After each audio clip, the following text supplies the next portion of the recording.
know I can cut it. Uh-huh.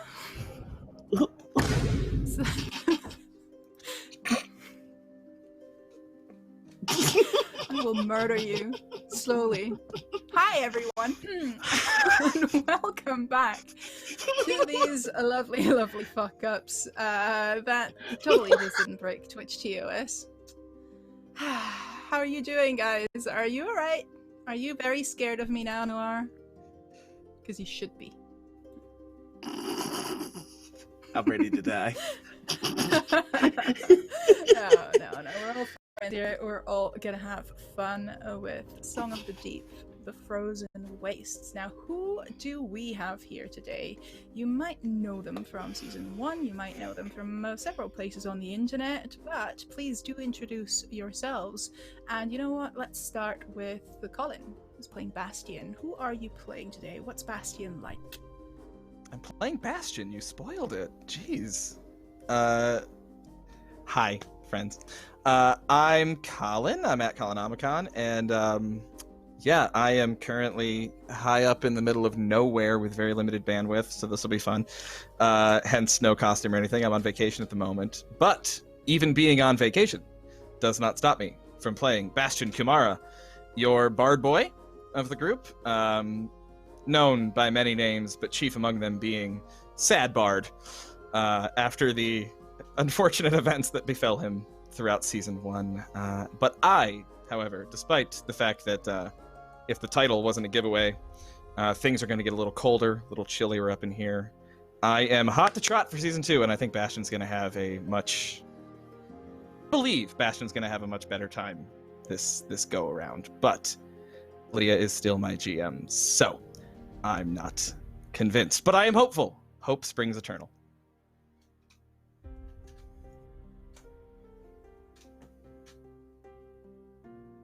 How is that my fault? You're doing it to yourselves, all of you? Is that what you tell yourself? Yeah, it helps You enable our behavior. Yes, I do. Speaking of enabling, Damn right. Lorenzo. Why is Lorenzo the best? Why has he never done anything wrong in his life ever? And how are you doing, Noir? I'm doing fine. Lorenzo is as sweet a bean as one could ever hope to meet. He's never done anything wrong. He's got a very progressive diet. He's mainly he's a juicer. He has a juice cleanse that he's on. It's nice. No, God damn it, Colin, you took all the best temperature puns. You know, I'm excited to have Lorenzo. Dig deep, you can do it. Deep. I'm excited to have Lorenzo chill out this new season, to keep things cool under pressure. I hate myself, and I'm sorry, and I'm gonna pass it on to the next. As you should. Pickle, how are you? How is Draco playing Pickle? And why are you not making any cold puns whatsoever? Please. Give me a chance, and I will. Hey everybody, it's me, Draku, and I am playing Pickled Fish, aka Pickle. And, yeah, I'm excited, and, yeah, I have no idea where this is going.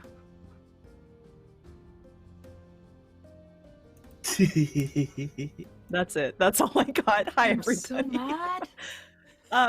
Real quick, I am playing Pickle. She is an entropy wizard, which means chaos, and so she loves being all chaotic, and her leg fire turned sentient. That'll make more sense shortly. So there we go. It will. Okay, now after these fuckers have broken the ice, Phoebe, Savvy, tell us a little bit more about your cleric. Hello, I'm Savvy at Savvy Seaworth, and I'm playing Phoebe, the cleric of the moon and self-proclaimed prophet of the Lady of Night and Magic and many other things, Sarastra. And she's pretty much the same as she's always been. Yeah, she's back, same scarf, new hair, and I'm really excited to see what we all get up to today. And I'm not gonna make any snow puns because Lydia, I'm not that cold. I know I can always rely on all of you to be the worst, and that's why I love you. That's why, and because I'm contractually obligated to. Anyway, hello. These are the people we are dealing with today, and these are the people whose journey you are joining, whether it's here on Twitch or on YouTube. Hello as well, thanks for watching us there, and if you do, please leave a comment, leave a thumbs up, because it does actually help, not just with the algorithm, but also with that deep void within our souls that tells us nobody loves you. So if you want to let us know whether you actually enjoy what we're doing here, that would be lovely. Or if you have any other suggestions on snow puns, please get it over with quickly. We also always have the clip of the week we're doing on our Discord, so if you're watching live on Twitch, I mean, Anna's in chat, so you probably won't stand a chance clipping anything because she is the fastest clip in the West, but please try to clip your favorite scene and you might end up as the clip of the week with an extra sub gifted in our Discord. The link is in chat right now. Now, I mentioned before in our special preview that this is actually a kind of season 2, if you will. It's a new beginning because the show premiered on Kobold Press many moons ago, and we decided to keep it going afterwards because of the characters really having grown dear to us, and because the stories have not really been told yet. There's so much more in terms of backstory, in terms of character development and character dynamics that we still want to talk about. So we've moved all of us over to Encounter Roleplay, and with a little bit of help from High Level Games and Justin Weaver's Snowhaven setting, we move the whole thing into a new world. It's a 5e, D&D 5e setting, and we are playing D&D 5e, although we're fairly loose with pretty much everything from initiative to rules to combat. It's a very RP-driven show, and the setting of Snowhaven itself fits us quite beautifully. It's dark fantasy snowpunk, actually, so there is the opportunity for steampunk, for guns and gun hammers. Just saying, but also think Northern Lights. Hashtag Gunhammer. Tundra. No, don't ruin this. Don't ruin this. I had to force myself to say it, Nor, for you. But think Northern Lights, like I said, snowy tundra, Arctic creatures. There might be Yeti, fox people, bear folk, and within people building a bulwark against the elements in a city called Snowhaven. So we're going to visit that over the next 8 weeks, and if you want to have a look at that as well, you can just check chat for a link to that setting book with new spells, new classes, and so on and so forth. The first season was all about magical shenanigans in the Arcane Collegium, which is a magic school where our 4 friends met. A Nihilith, actually, a creature from the void, had broken through the veil between the planes to hunt down another little sliver of void, if you will. A being of unfathomable power that had hidden itself away within our Pickle, our little rat girl here.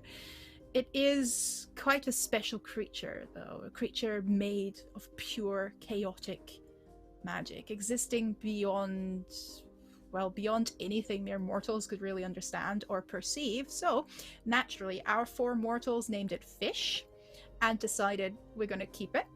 And Fish was quite happy about that as well, especially once they defeated the Nihilith. Unfortunately, they were all ripped from their world into the endless, cold, dark void itself. And that is where they still float. That is where we encounter them. That is where they reside at the moment, curled up with that very entity, that very fish that used to hide within Pickle, protected by Pickle, now protecting are for friends. It's an endless sea of black and purple, with red and green misty swirls like galaxies. There is an occasional blinking star, but it could also be the eye of a creature, large, looming, watching, blinking. After all, creatures of the void have pretty much all the time in the universe.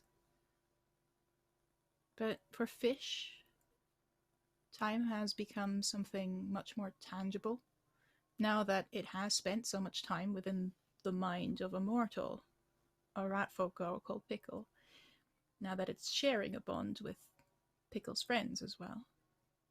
And those friends are a shadow elf called Bastien, a vampire called Lorenzo, and a half-elf called Phoebe. Fish is watching you all from within, comfortable, warm, and you feel its presence, and it is a little alien, it is a little unsettling even, but it's content and snug. A bit like a cat knitting its paws into your back while you sleep. It shares your dreams, your thoughts. And Pickle, what do you dream about as you're floating in the void? So Pickle is probably really fixating on that day in the forge. So her dreams are kind of turning back to that day, because that's kind of where it all began for her. So that's where her mind is fleeing to.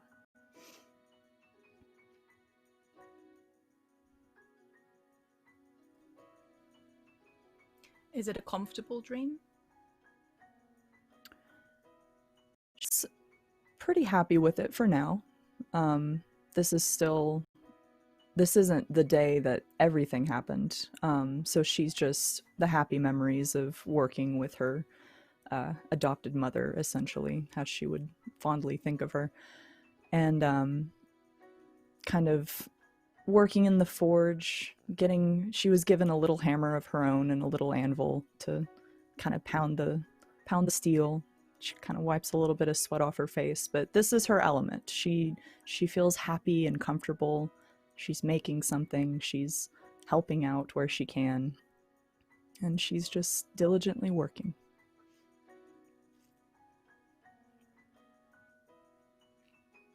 It is a happy dream. A content dream. And you hear fish. It's so warm. I like it.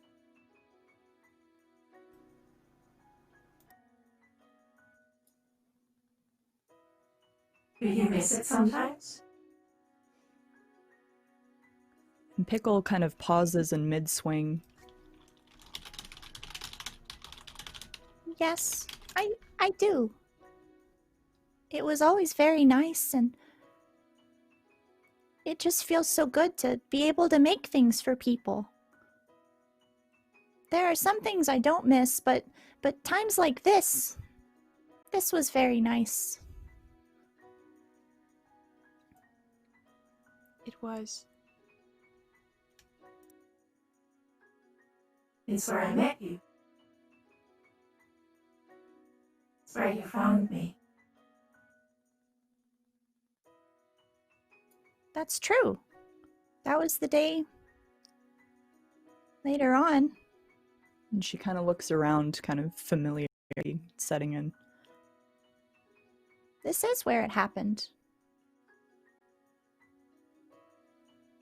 I still don't really know how, but I was running away.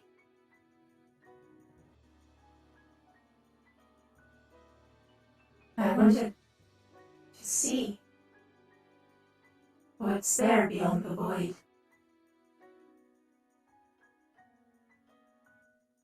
I think I broke something.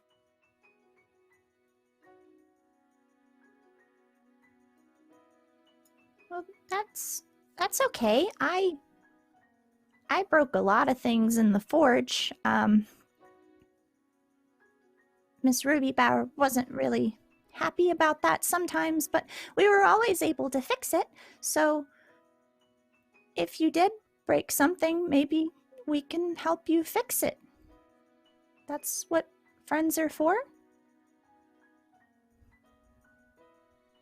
Yes, friends.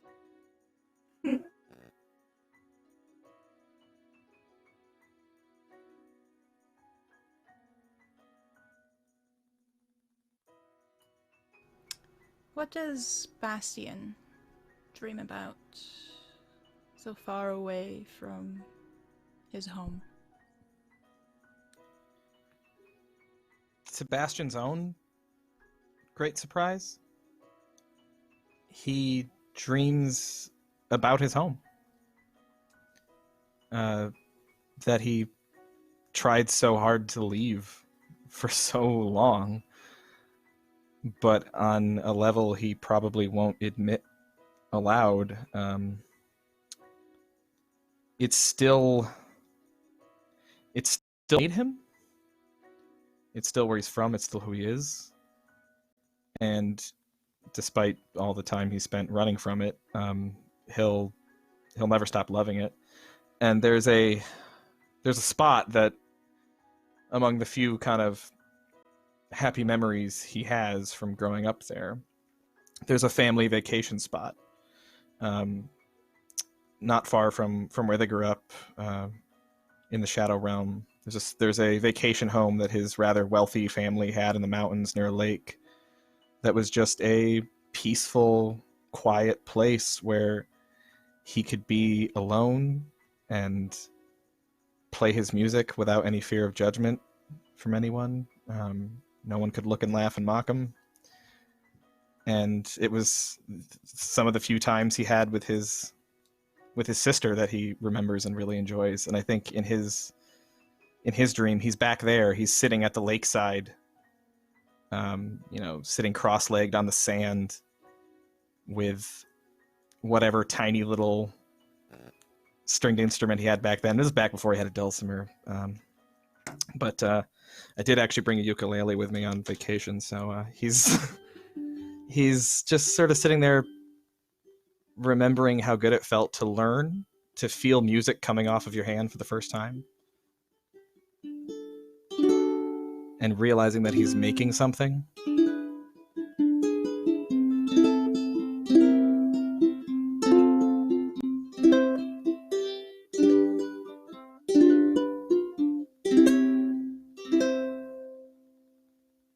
And that's kind of just self-satisfaction of creating for the first time in this kind of place of peace and tranquility. I think that's where he's at. I think his sister is probably out for a swim, and he's by himself, plucking away and kind of sparking his creativity for the first time.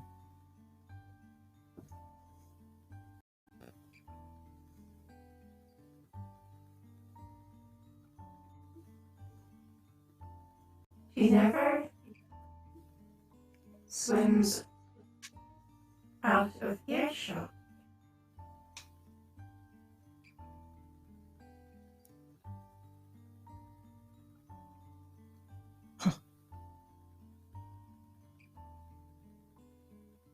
You know, I'd never noticed that before.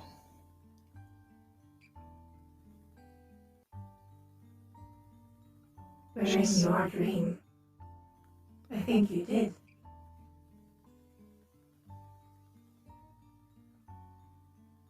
I don't know. It's you hear the same song over and over again, and one time you hear it and you notice a part you never noticed before.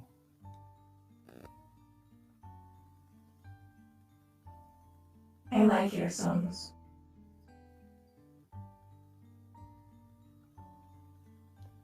Thank you. They weren't very good back then. Just noodling.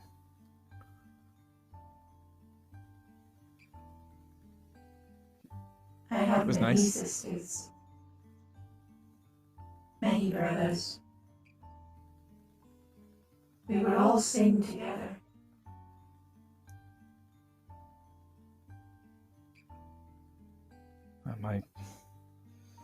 My sister never sang with me. She hated singing, or so she said.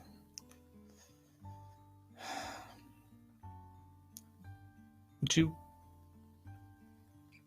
like to sing with me sometime? I would like that.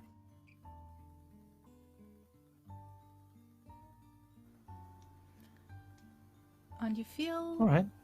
a little flame, a little source of warmth slowly rising within and settling in your fingertips, especially your left hand where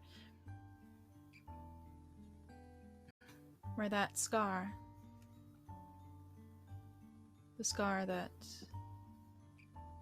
you created yourself in rituals surrounding Zoroastra,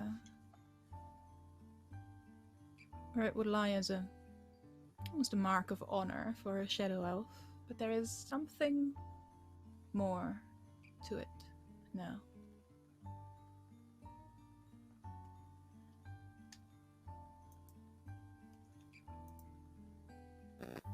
Lorenzo.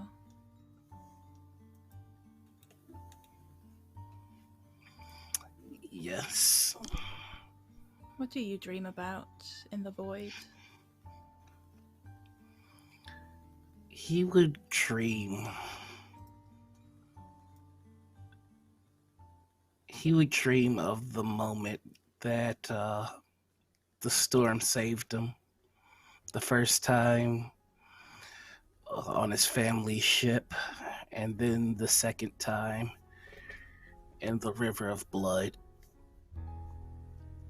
He would dream about riding Rumble side by side with Phöebe, Pickle, and Bastian.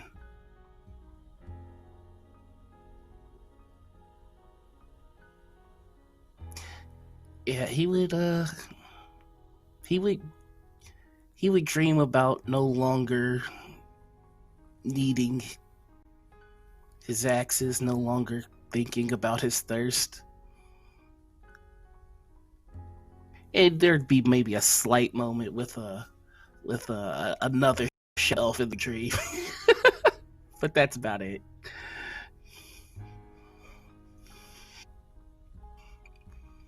I was a little scared of you at first.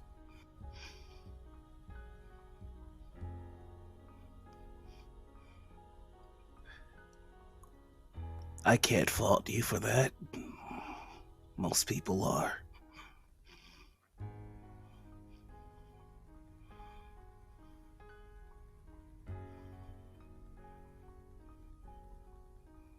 There is a lot of hunger in the void.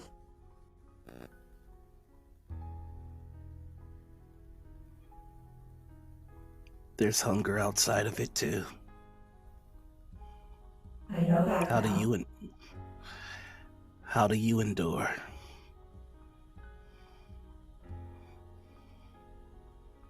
I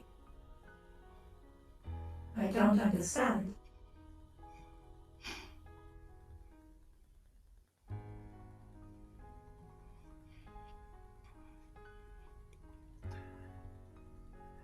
I don't either. But I know that I can't afford to give in to it. I've seen what happens.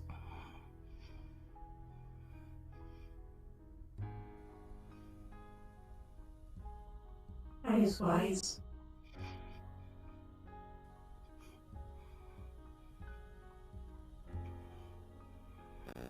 Most of the creatures in the void that just devour are very lonely.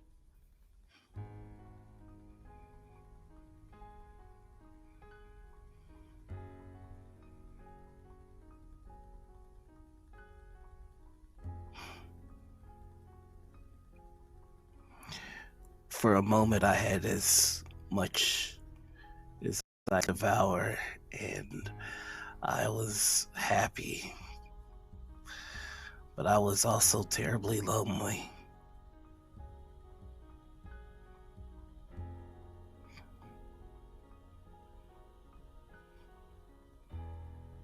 I don't want you to be lonely.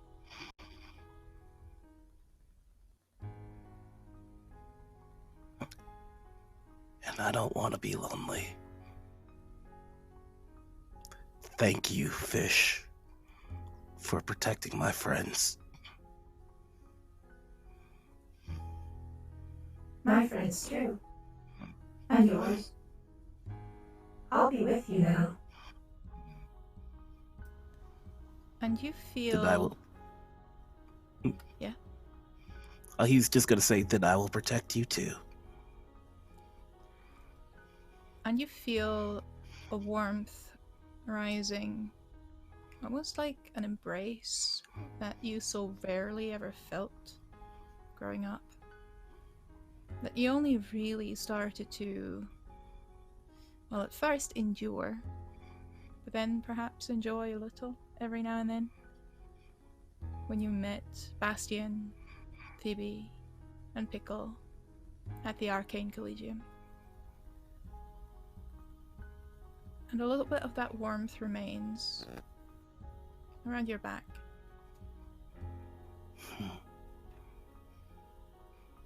Phoebe.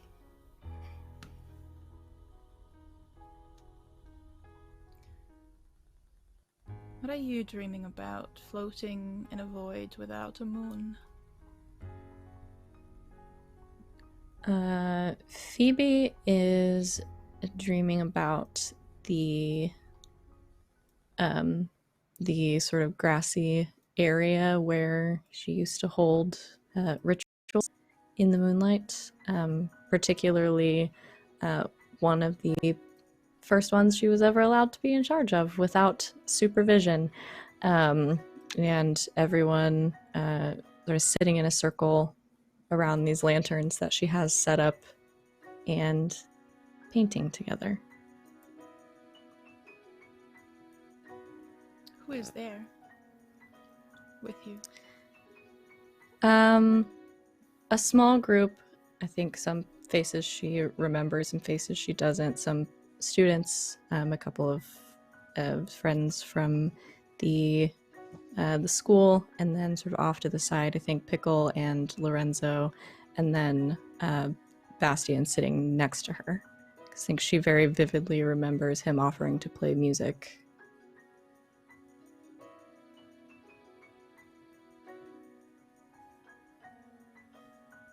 Yeah, I think that's it.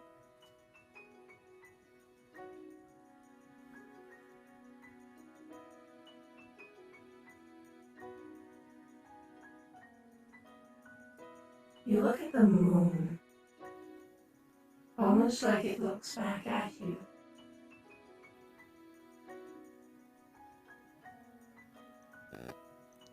Sometimes I think it does.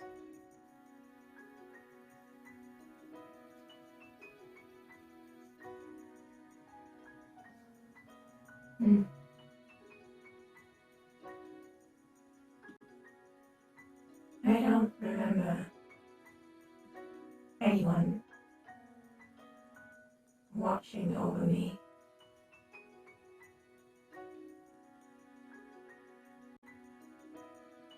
Well, even if they are, you might not know. That's why we have faith.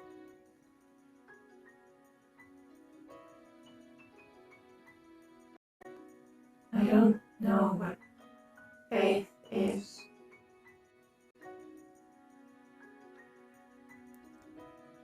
It's when you believe in something, whether or not you know it's there, and whether or not you can explain it to anyone else. But you believe it.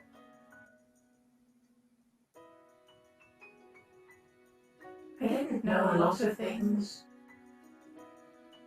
were there until I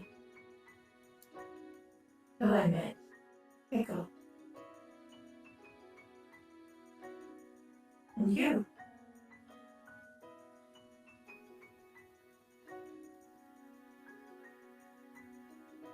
I learned many things.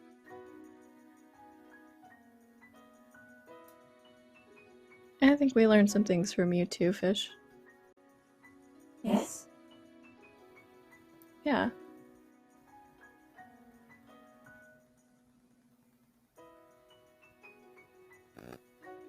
I want to learn more.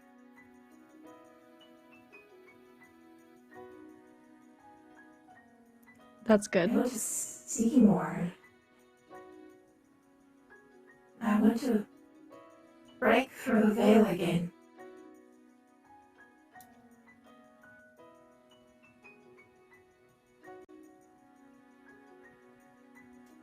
I think that's a good way to be. Thank you.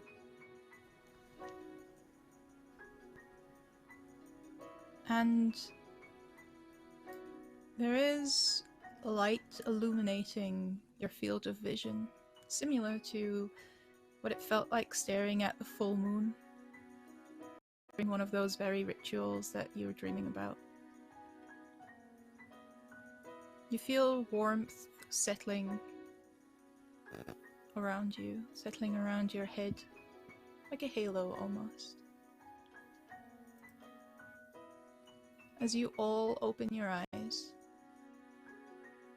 and leave the dream and look at each other for what feels like the first time in maybe weeks, months, perhaps decades, who even knows. You all see that strange, colorful glow. Everyone has it. You recognize Pickles, of course. It's always been there. It's been her leg. Like flames of the forge, bright light, red, yellow, orange, occasionally a glittery blue just surrounding her leg. Bastian's hand glows, a duochrome of greens and purples, wild and fiery, and a little bit blurry to look at, almost as blurry as his fingers are when he plays himself into a frenzy on his dulcimer, lute, guitar, whatever instrument he chooses that day. The light that surrounds Lorenzo is crackling light emanating from his back, like wings of lightning. Wings of lightning in a setting sun, deep crimson, broken by just glistening whites and blues. And yes, there is that halo around Phoebe's head, around her snow white hair. Well, to be fair, it's no longer completely snow white. There's just a few strands now, glistening opalescent pink and blue.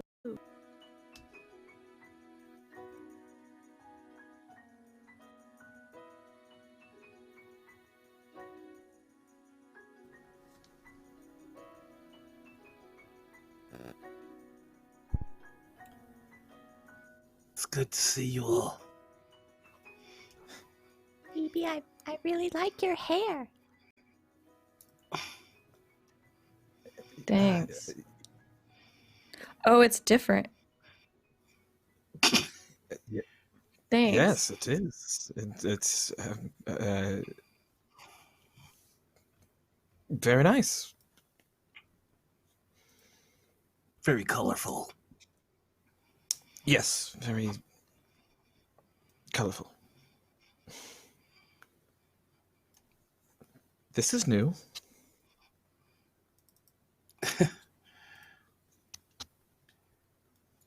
That's really pretty too. Yeah. Thank you, Pickle. It And so looks you like have everyone. What? You have a I- there's something on your back. Would you just? I mean, there's electricity, but it's always around, really. Did you always have? No, I don't recall the wing part. That seems new. Wings. He just kind of turns in a circle. Well, you're not going to be able to. I- You're going to have to take it on faith here, man. But Well, okay. And he just walks over Here, no, to you and turns come around. come closer. Look into the reflection of my glasses. Oh, okay. Look. I'm having a hard time seeing. I'm looking. No, over here. Reflection, Enzo. Enzo. Reflection. They're tiny glasses. All right. Well, it appears there's something on my back. And he just lifts up his cloak and his shirt. Do you see anything? Is there anything on my back? Too. Yes, right there. I And want she to like see. pokes it. He's Cool. turning.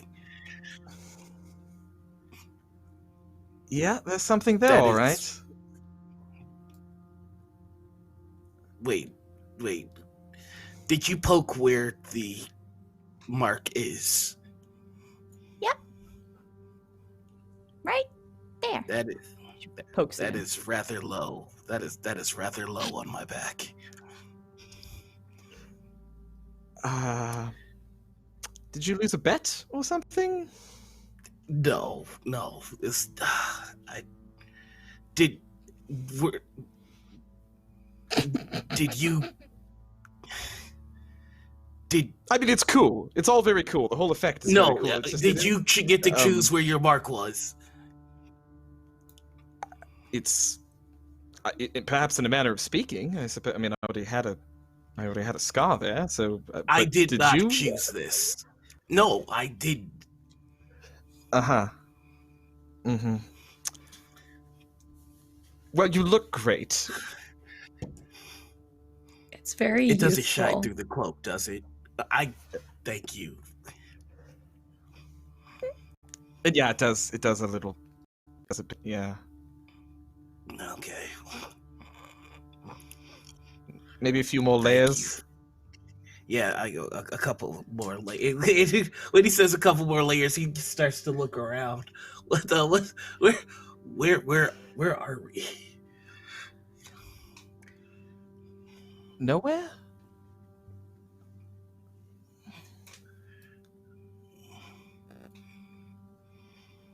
I think Fish called this the void.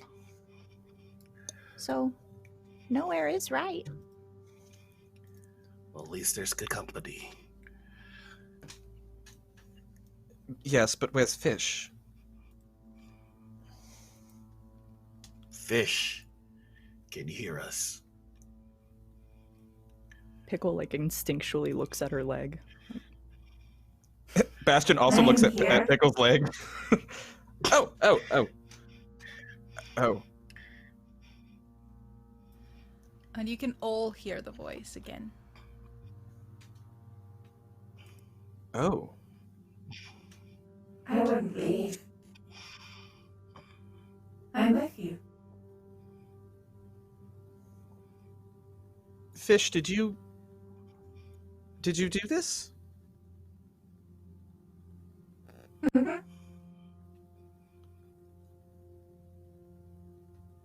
Is that why I can hear you?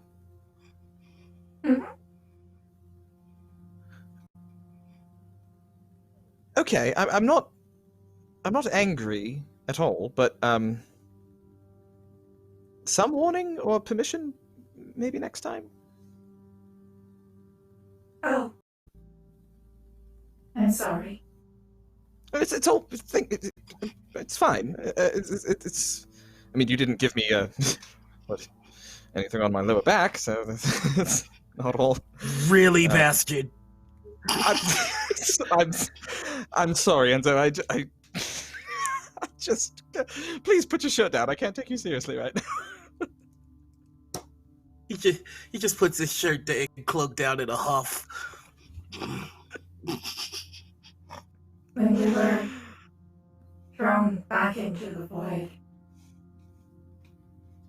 I tried to hold on to you where I could. I didn't get you all. I had to search. Fly. Look for you. To get you back together. I held on to appreciate- you. I am sorry. should have held on better. No, Fish. I mean, you. It sounds like you. It sounds to me like you saved us. So, don't apologize for anything. Thank you.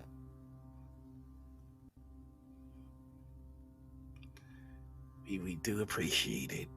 You were able to grab Bastian by the hand, grab Pickle by the leg, grab Phoebe by the hair, and to grab me.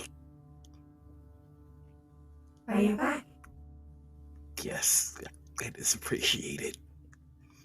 75% is a pretty good win percentage, I'd say.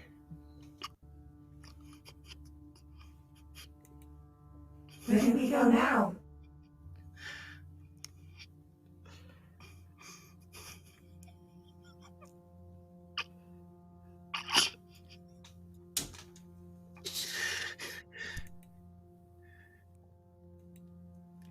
Somewhere away from people we know might be.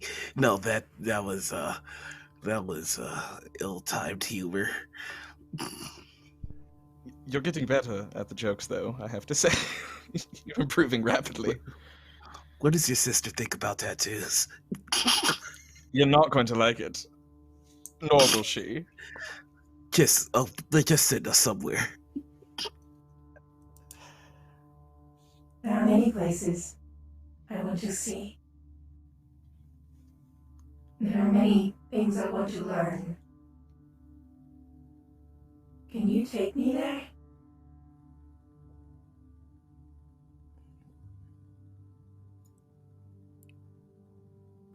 Yes? Or are you taking us there? I don't really know how to get anywhere from here. And instead of an answer to your question, there is that light that is now within each and every one of you. It's striking out bright and quick and eager, and it's starting to form rifts in various colors, like the colors of magic themselves, in the void, like doorways. Fish opens up myriad worlds. You see vast deserts under a burning sun. You see deep forests displaying shades of greens you've never even seen before. You see cities with strange and beautiful people. All of them are worlds full of promise, full of adventure. And then, Lorenzo, you hear it.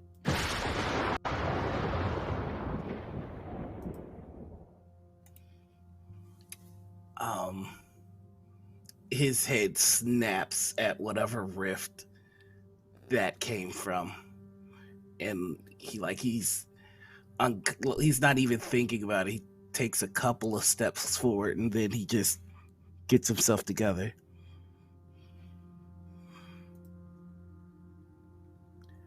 I know that you all have no reason to listen to me, to trust me.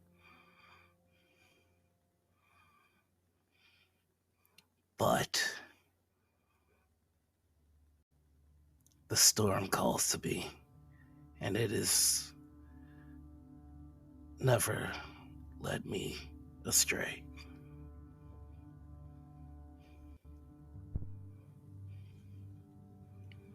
And why exactly would I have no reason to trust my best friend? He smiles and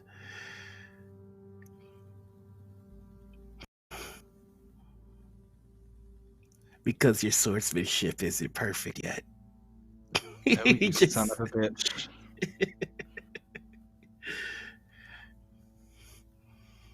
Well. Very well. My dear boy.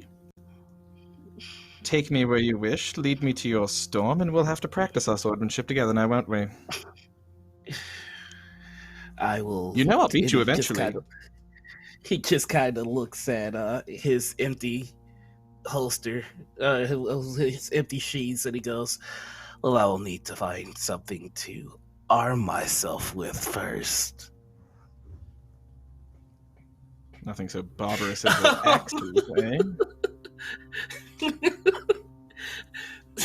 So he looks over to Phoebe and Pickle, and he goes, "Do you all agree? Or do you trust me to walk into the storm with me?" Yeah. Of course. You're our friend.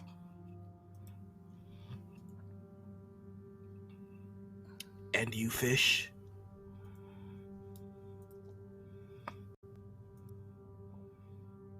I trust you. All right. And he makes his way towards the rift that has the storm. And what you see is deep greens and blues dancing across a sky that is just starting to close up, starting to push away those dancing lights. Clouds dark and stormy. Little wisps of lightning not yet fully formed. Rolling thunder in the distance. And that sky is above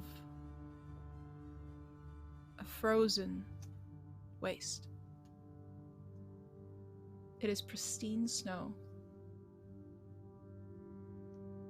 Mountains in the distance. And one statue just sticking out of that snow. You can't quite make out the features yet. But there is power within that statue.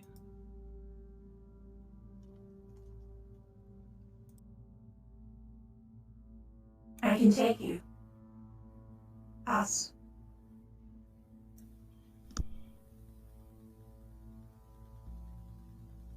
We're ready.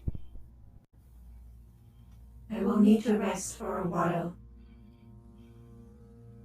But I'll be with you.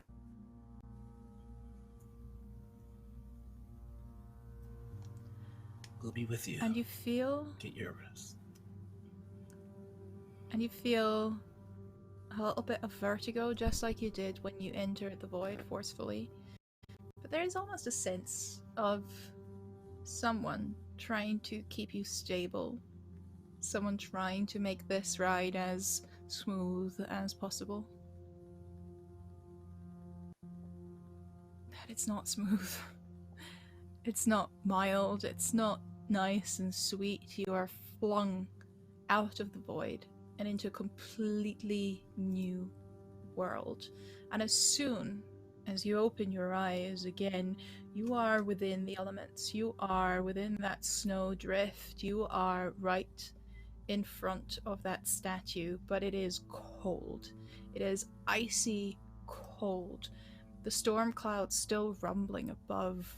The lights no longer dancing, although there is a little bit of green, a little bit of ambient light in the distance. But it's one thing to look upon a world like this. It's another to be in a world like this, and it is just cold.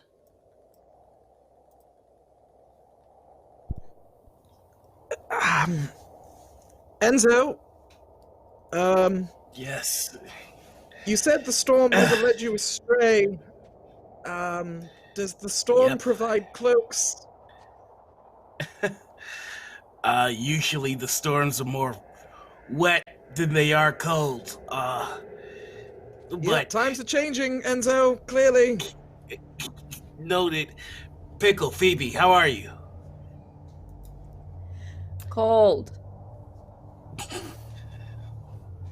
I'd like to And imagine there's a hole in the ground, and you just faintly see the tip of Pickle's tail is like sticking out, where she like face planted into the snow, and you just hear a very muffled like, It's very cold, but I'm okay. Bastian Now, walks over and reaches down and like plucks Pickle up. Hello, Pickle. Now we've had 2 sub goals reached and 1 retweet goal reached. So what I'm going to do is I'm going to use these 3 things, thank you very much, Chaos Chorus, as a little bit of help from Fish with the last bit of warmth. However, it's only 3 and you are 4, so because I know Lorenzo is going to volunteer anyway, I'm not gonna make you be that person, but I'm gonna have you, Noah, roll the die. Roll me a d4, Phoebe 1, Pickle 2, Colin 3, Lorenzo 4. And whoever is it is not immune to the effects of the cold for the next brief while. I rolled a 4. How coincidental. That's you. And that means Phoebe, Pickle. I believe you. It's fine. Yes, your character's Colin. I'm sorry, Bastien. So, Lorenzo, you start to feel the shiver and shaking trying to enter your bones, whereas Phoebe, Pickle, and Bastian are actually, it's still cold, you're still feeling it, but you're okay-ish. You might even notice that it is stemming from your newfound mark.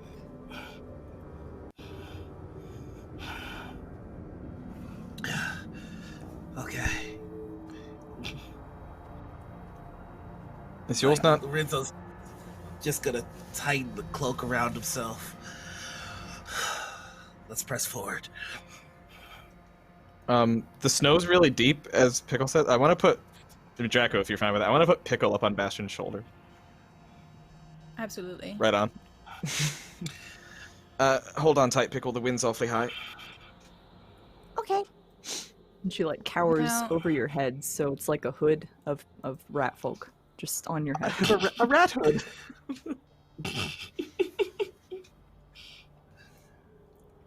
You are at the foot of this large stone statue that you saw earlier from above. And even in the presence, Phoebe, you feel it in particular. There is old magic within that statue. It's weathered, but nowhere near crumbling. It's actually a similar feeling, a similar warmth you felt, Phoebe, when that presence behind you, that hand on your shoulder, just as you were about to enter that fight with the Nihilith, it reminds you of that, uncannily so.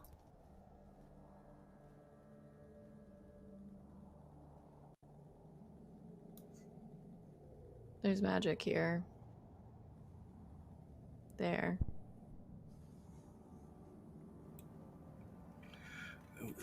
Then we should make our way.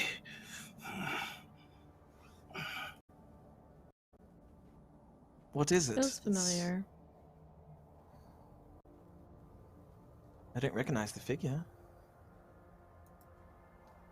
No, but it feels familiar. And Phoebe, you hear something. A very faint voice. Female voice. Snow Mother's eyes shine brightly upon the wandering child.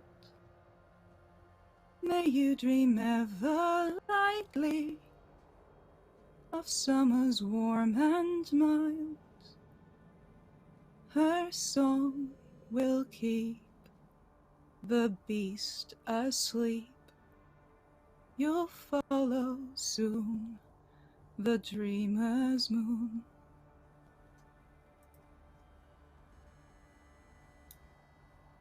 Do you hear that? It's I music. can barely hear you over the wind.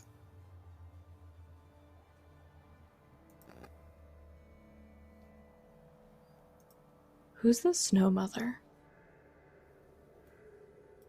The what? The Snow Mother?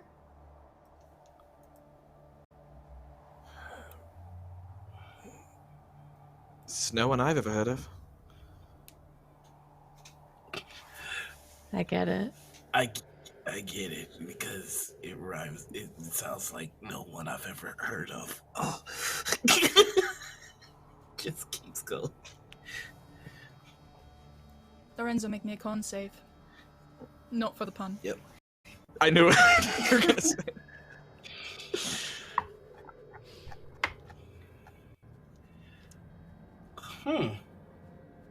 Okay.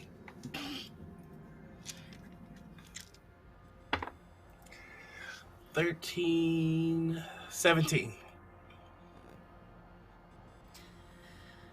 Your cloak, you know, the very same one that people occasionally made fun of you for. Mm-hmm.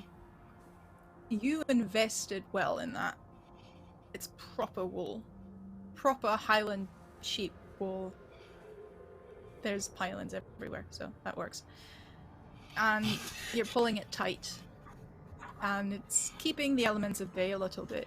You're not yet suffering any negative consequences from exposure. And the wool sucks up blood real nice, too. Ugh. He said to no In one fact, in it used to particular. be white.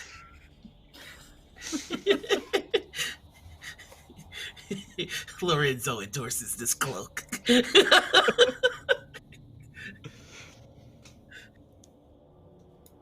Come on, we should get you out of the snow.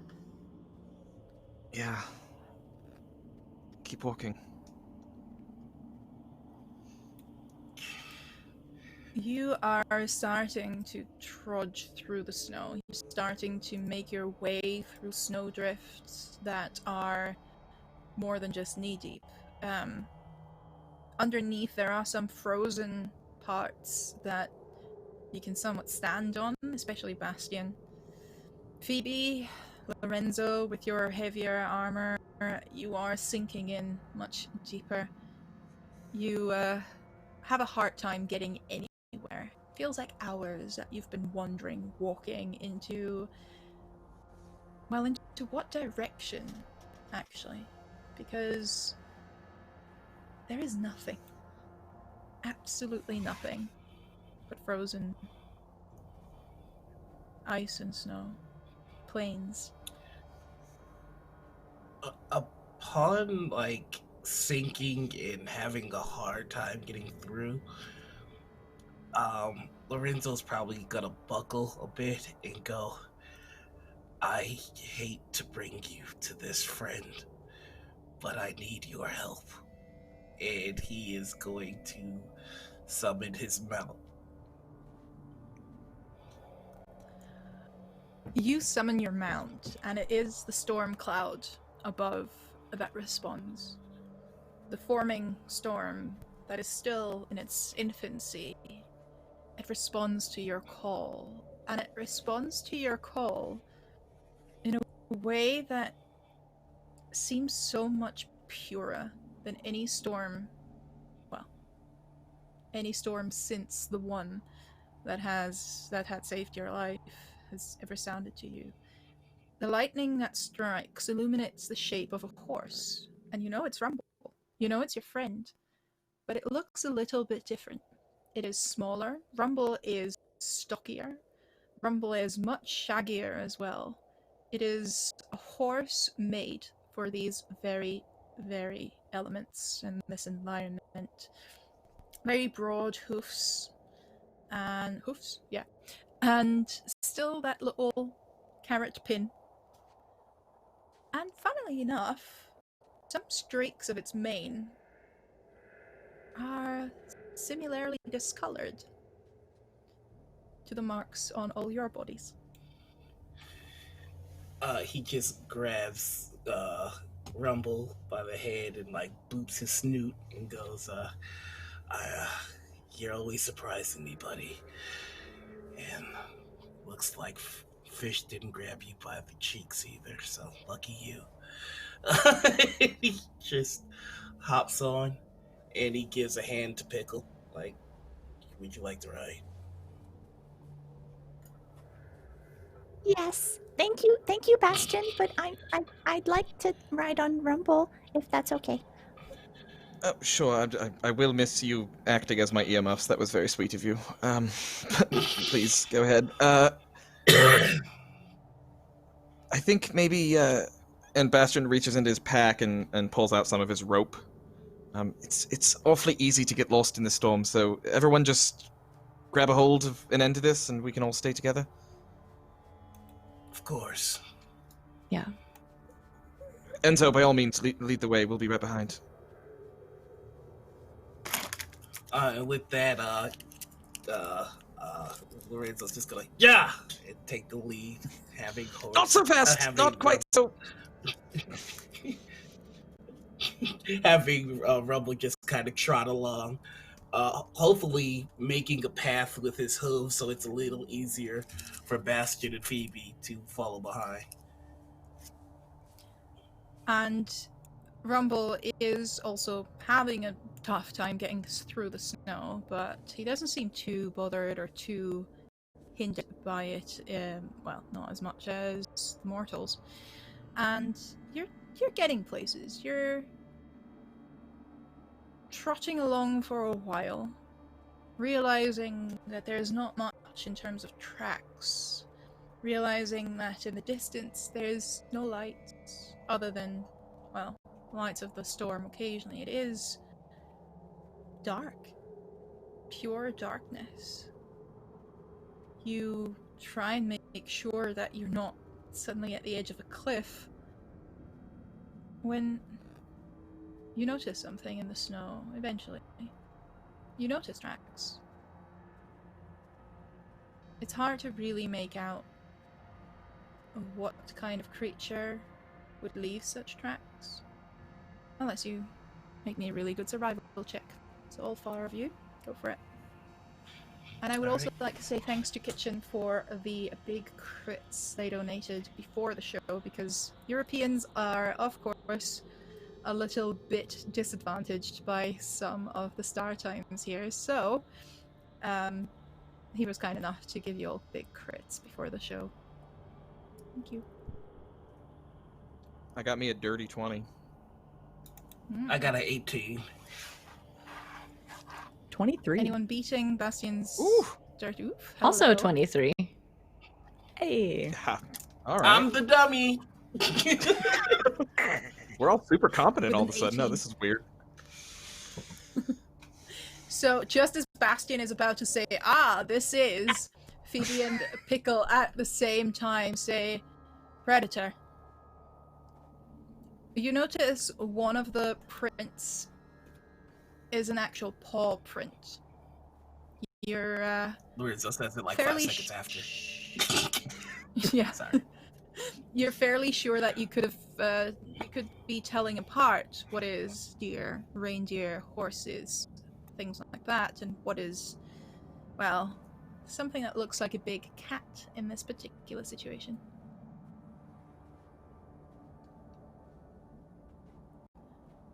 It's a predator. Oh, you already. Sorry. Yeah, it's some kind of Yeah. big cat.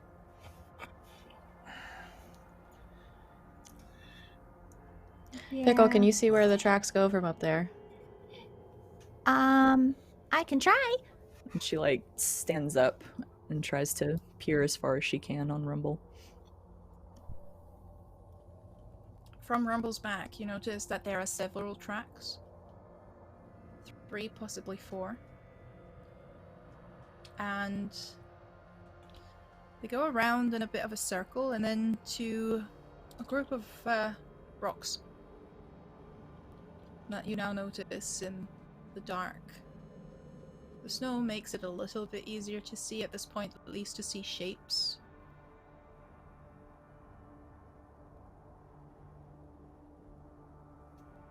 Do they all all those sets of tracks, do they all resemble the same kind of creature, or are they different? Okay. Same kind of creature. It looks like they kind of go that way. There's more than one. They circle around and then they go to those rocks that are just right there. Then we Is should this in the probably same go that way. Is this in the same direction as the statue, or is this away from the statue? Away from the statue. Yeah, we should probably move away from the large Arctic cats. Seems a good rule for living. I agree. I don't think we want to start a fight here. As much as I want them to be friendly, they're probably not. A good fight would at least get the blood flow going again. Oy. Not three But or yes. 4 of them. And it's funny you should say that, Bastian, because that's when you hear the low rumbling growl. And as you focus on the rocks, there are 2 yellow eyes. And then another pair of yellow eyes. And another pair of yellow eyes. And one of them pounces right at, I'd say Rumble.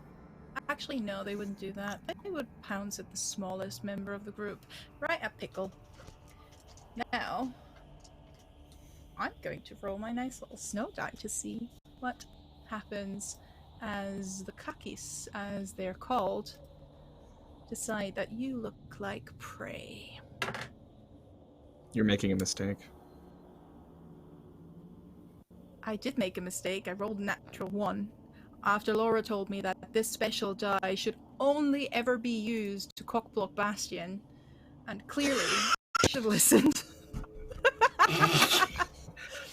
Can I just take a moment here? I should have Fuck listened. you, Laura.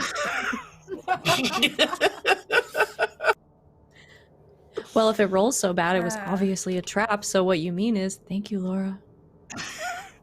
Oh, fair point. Yeah. Or thank you, Lydia, for being... No, it rolled bad because this isn't cock blocking Bastion. See, that's the thing. Only good for one thing. Fair enough. Do they get multi-attacks? Yes, thank God they're getting multi-attacks. God damn it. At the 13 to hit. Pickle, is that hitting you? Yeah, I've got an AC of 12. Jesus Christ, we need to help you with that. Tonight we riot. Well- I'm squishy. You are, and I rolled max damage on that one at least. So that is 10 bludgeoning damage and 3 piercing damage as the claws pierce through your very thin, unprotected wizard's robe. Doesn't land on top of you, but it is a large cat that has attacked you directly. You don't fall prone, you just duck out of the way, get the swipe from the claw, and you see it is beautiful. It is white, it has large fangs and yellow eyes, a long swooshy tail, and it immediately turns around to attack again. What do you do, Pickle?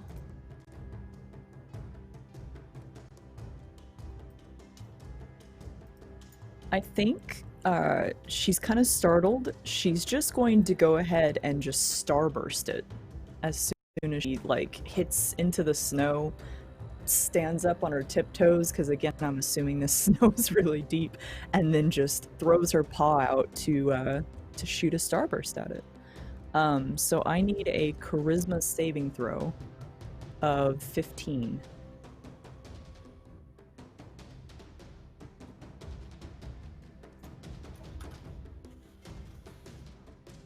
It's a good start for you guys. I rolled a 2. Ooh, okay. So that is going to be 2d8 of damage. I will also be using my shiny math rocks.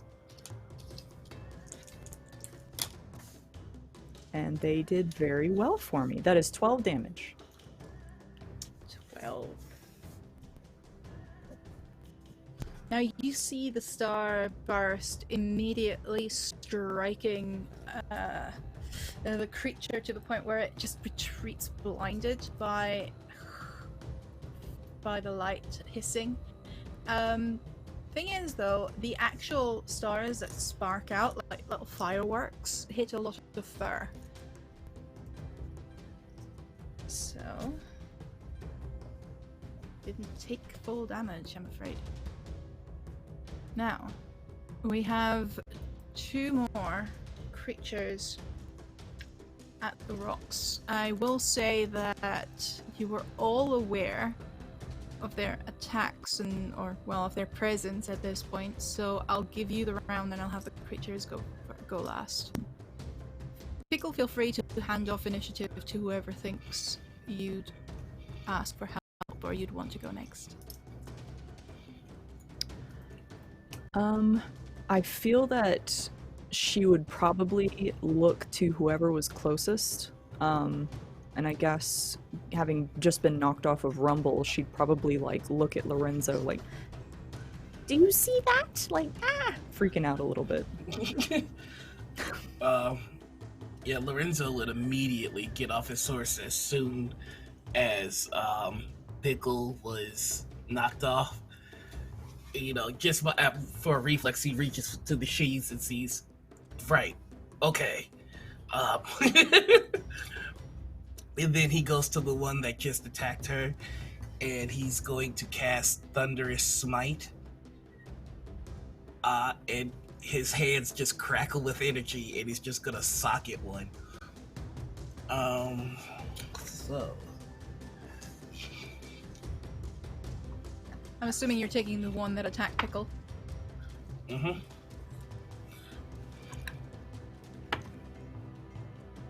That'll be a 19.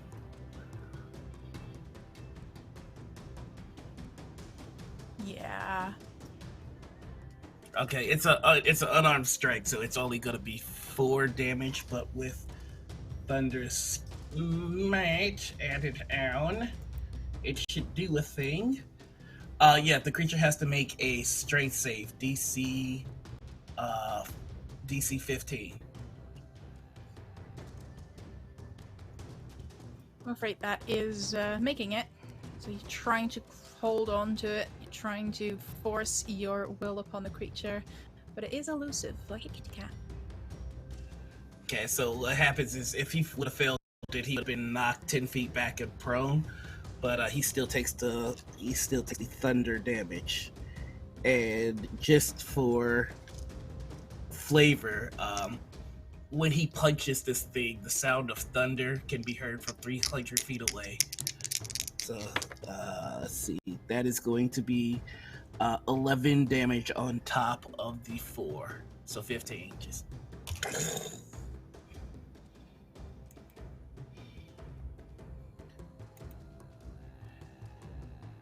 The creature shakes its head.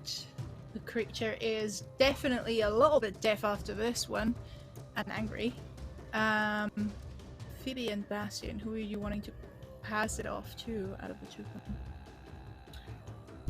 I am going to look to Bastian and go, cover Pickle. Easily done. All right, stage 1. I want to draw my rapier, flip it upside down, and toss it to Lorenzo.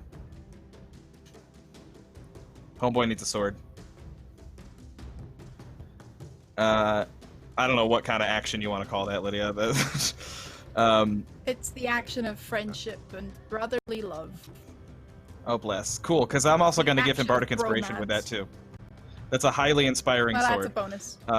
That's a bonus Yeah, action. so bonus action. Yeah. Yeah. So, Enzo, catch! And I'll toss you a D8 of Bardic Inspiration while I'm at it. And, then... It's not a rapier, jeez. God. Then Bastian takes a combat stance holds his hand up and mutters a melody under his breath. And I'm going to bring back an old favorite from season 1, and I'm going to try to power word kneel these cats. Command a cat. Good luck. I know, famously successful that is.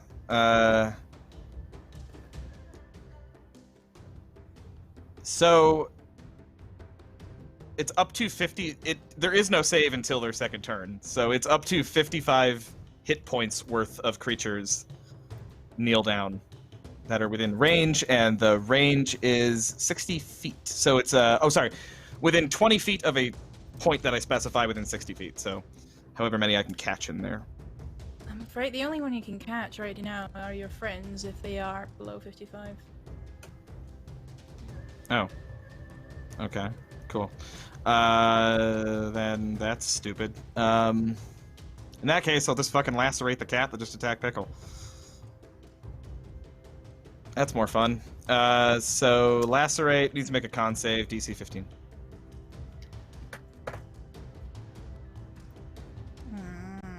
It's a 7 or 2. Either way, it didn't make it. I'm sad. Cool. I'm happy. That is gonna be 1, 2, 3, 4. That is 15 slashing damage. Bastian again mutters a very kind of angry, guttural, almost like black metal song under his breath against the wind, and all of a sudden a bunch of just slashing cuts appear across this cat. You two shave off a good amount of fur, but it doesn't quite go through as much as you were hoping it would. Phoebe, you see Bastien, Lorenzo, and Pickle struggle a little bit. What do you do? Goodness. Phoebe is going to sort of scramble forward up near where Lorenzo is by this cat, and in a show of dominance, bite back. I'm gonna cast Dark Maw on myself, and grow large shadow fangs. That's so bite it. wild, that one. Do it. Definitely my favorite spell of yours. Seems like something the cat will respect. That's a 21 to hit. Mm-hmm. Let's get 13 necrotic damage.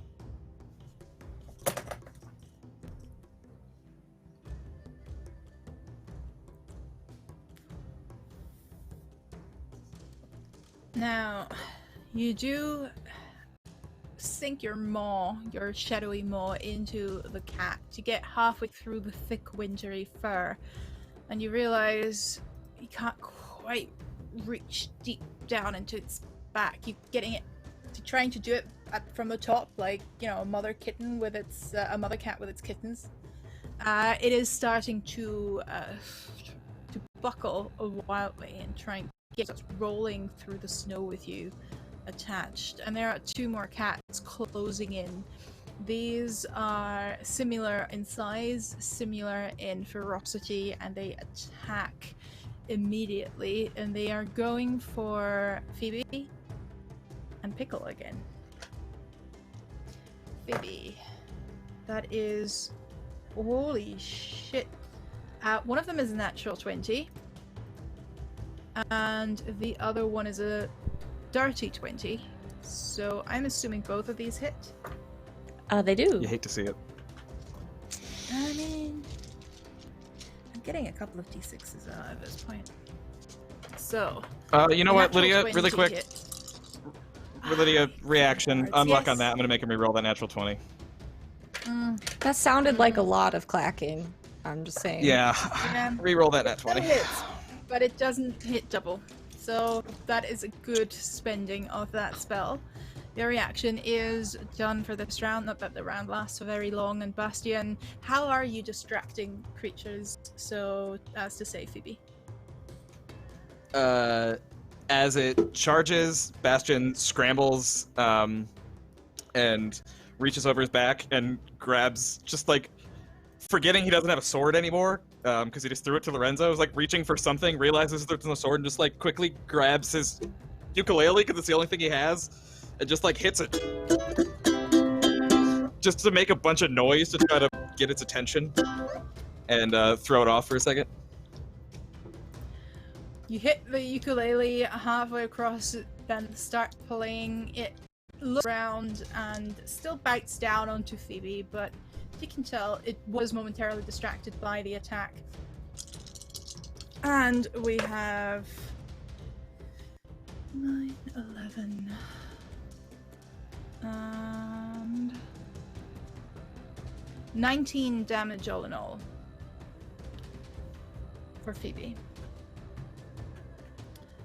Now the other one is going for Pickle, and Lorenzo's still trying to help, but Bastian breaking away from Pickle to help out Phoebe, despite what he just told Lorenzo. You can see the cat running past you, trying to tear Pickle down. He once again misses with one paw, but manages to swipe Pickle with the other for 13 damage.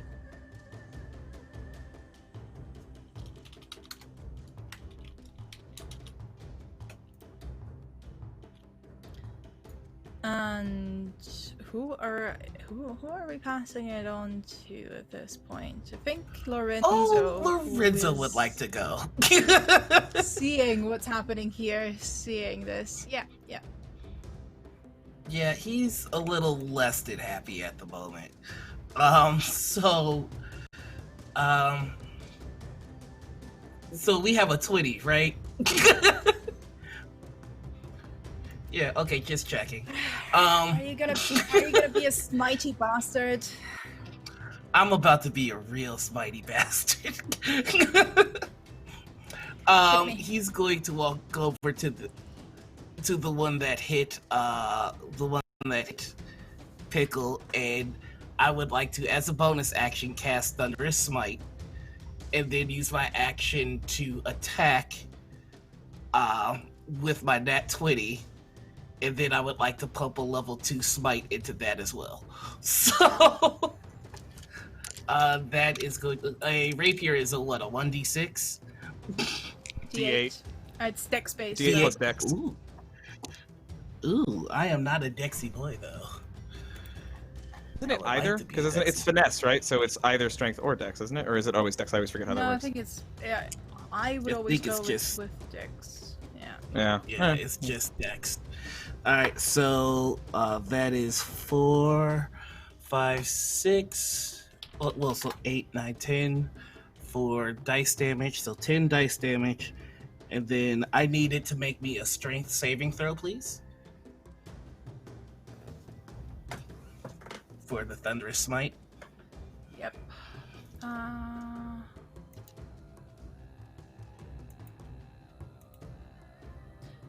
That is a 12. Okay, so it's gonna get knocked 10 feet back as well, and prone. And for the Thunderous Smite damage, so 10, 11, 12, 13, 14, 15, 16, 17, 18, 19. And then for the regular Smite damage, wow, I'm rolling really shit. 20. You have inspiration if you want to tack that on. 28, 29, 30, 31, 32, 33, 34, 35, 36, 37, 38, 39, 40, 41, 42, 43, 44, 45, 46, 47, 48. 49, And he's still counting. 50, 51, 52. And I want to say damage. thank you, by the way. 50 fucking 2? I mean, hi. Yes. I had 51 hit points left, so are you wanting to do this? Nobody there's still the other 2. hits my pickle. Nobody. Wait, phrasing. I was gonna say thanks for the sub thing. but hey, or the sub. But you fuck up this big cat. You manage to push it not just away from Pickle, but as you strike with a rapier through all that fucking fur, you have the support of the thunder on your side, and it is thrown away, leaving a smoking corpse of this once beautiful creature. We have 2 more left, and one of them is also near Pickle. The other one is Holly.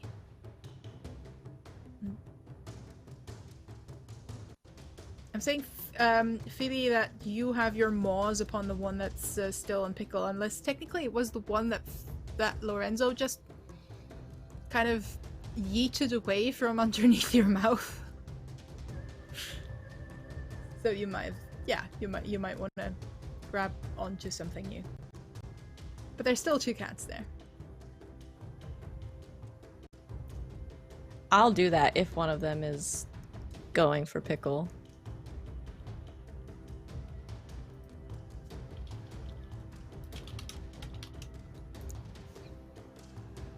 I'm pulling up my cantrip, I'm sorry.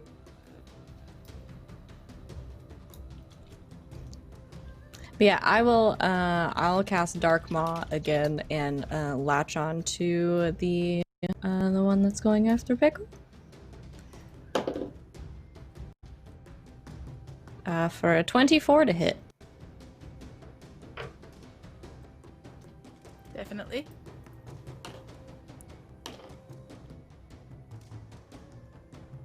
That's 13 necrotic damage. They crunch it. 13 necrotic. You crunch down good. And as I do that and sort of run that way, I would like to bonus action Healing Word for Pickle. Yeah. And I'll do a 3rd level, so you'll get 3. 13. Healing. It's the only number I can roll today. That's a good number. It's 13. For a healing word. Yeah. All right. We had Noir and Phoebe. I am going to say that one of the creatures is now really, really unhappy with you because you've been biting it, and it doesn't like that. It's gonna attack you. That is a 16. That meets. I've been rolling around in the snow a lot. There's no way there's a shield involved here. Thanks for being honest. It will get you with 1 claw, the other one will miss. That is 12 damage. Swinks. Pushes you back a little, trying to ram into you and get a good swipe at you to get to Pickle, who you are covering. Everyone closing around Pickle at this point. The other one, I'm gonna say, goes last. Colin or Pickle, who wants to go next? Go ahead, Pickle. Bastien or Pickle? I keep doing this. Yeah, I don't know. It's because I'm not in costume. I know, yes, that's true. It's a flannel. Bastien wouldn't be caught dead in that. Well, in the cold, maybe. Anyway, Pickle, go ahead. Sure. So I'm going to attempt Frenzied Bolt.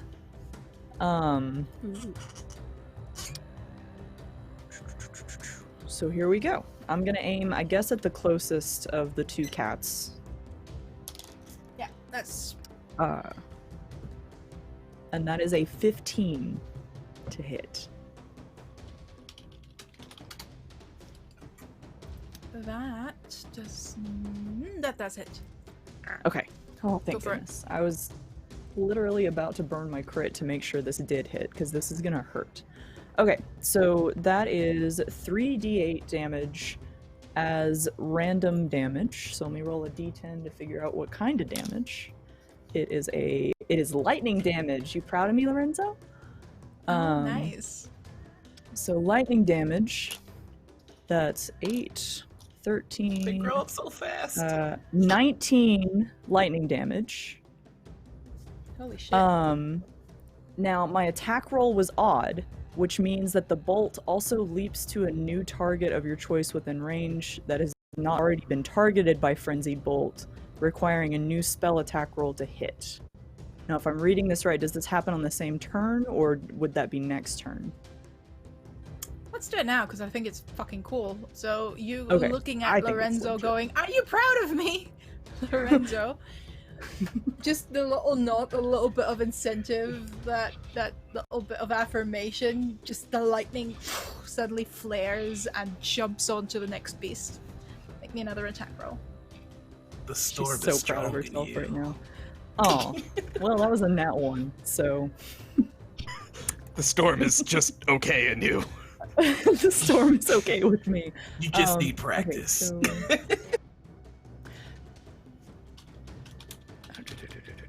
Yeah, okay. So even though it was odd, since it didn't hit, that does end it.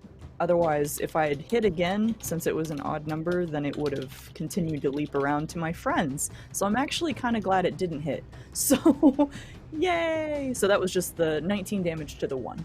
That was closest. Nice. See a little lightning ball evaporate, and you all have to duck a little, but it's volatile, but it didn't hurt you at all. Bastien, go for it. All right. Now I want them to kneel. Now that they're all closer. So, let's do. Well, let's see. Creatures could still hit some of my friends actually, so maybe that's not a great idea at the moment.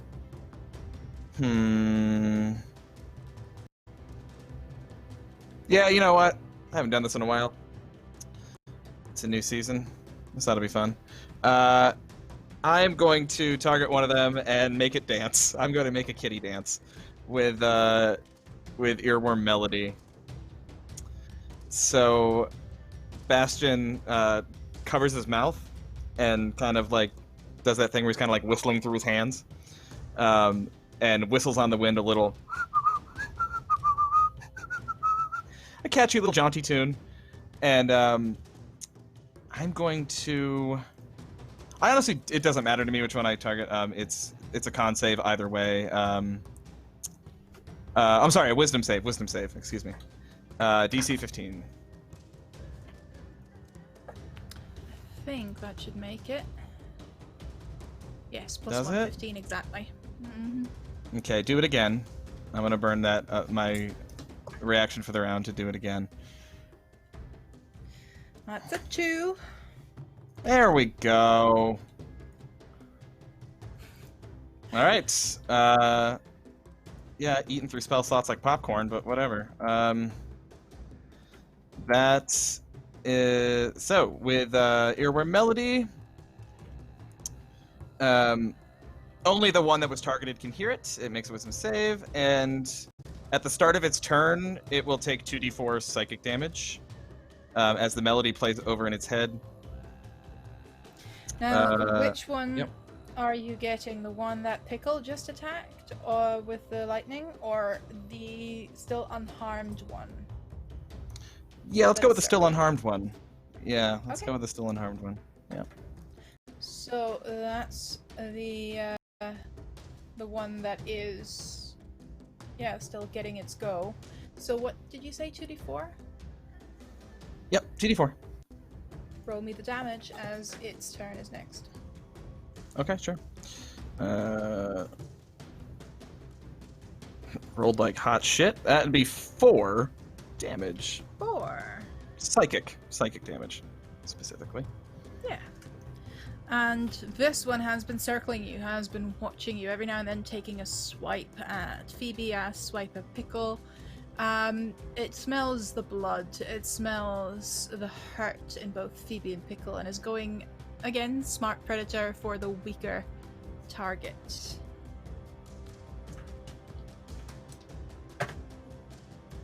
That is a natural 1, and that's a 19. So 1 is going through. 5 plus 4, 9 damage to Pickle.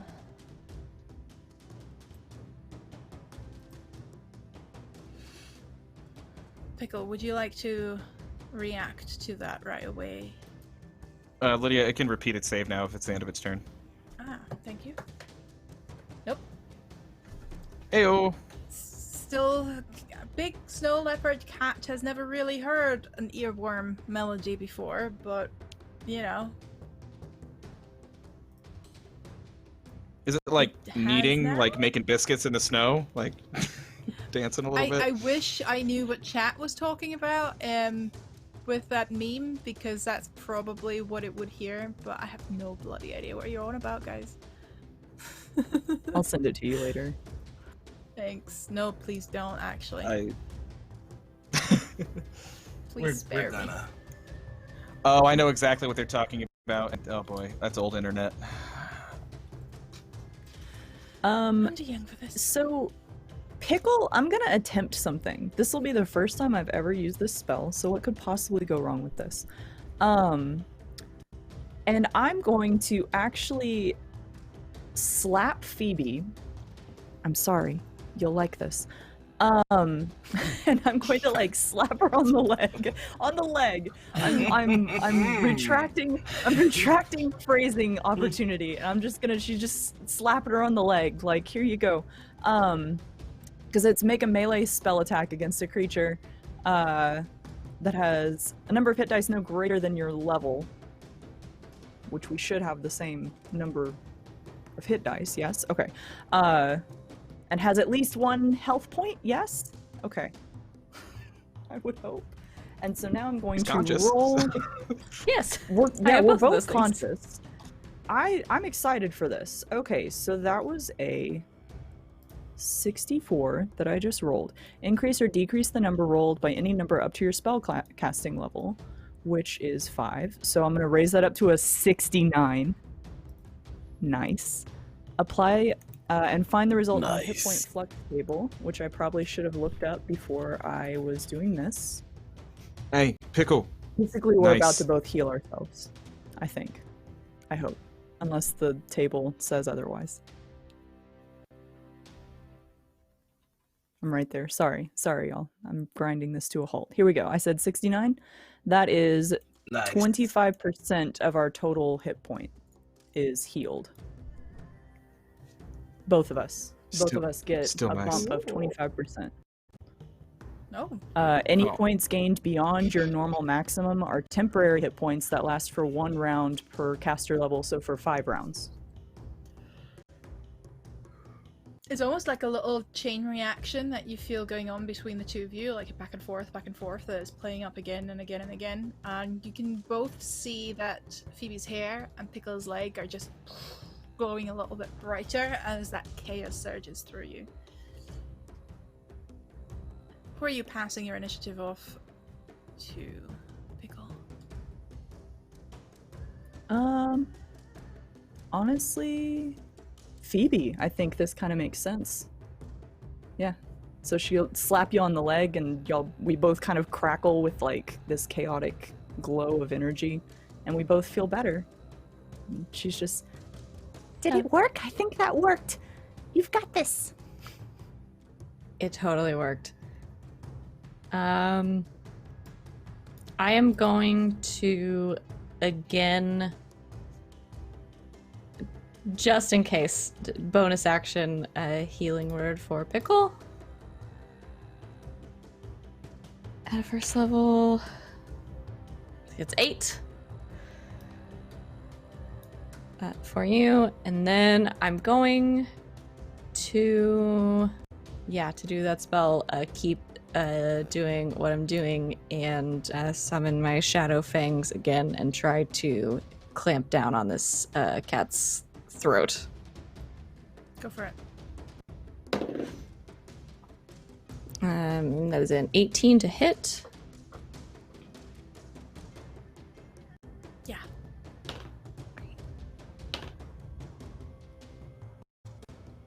That is 11 more necrotic damage.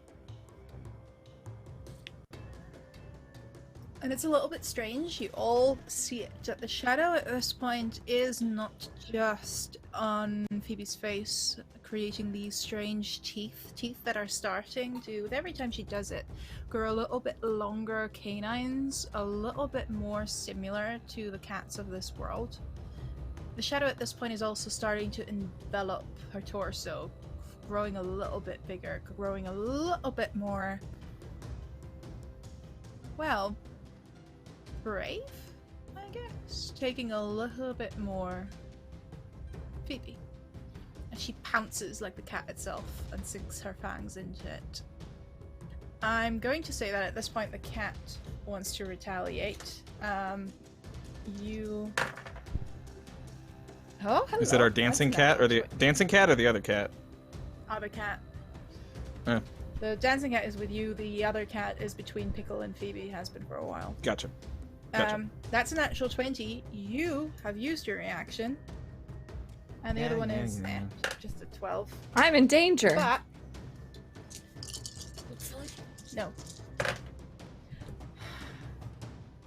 I didn't roll anything higher than a 3. So you'll be happy to hear that. 4 and 4 is 8 plus 4 is 12.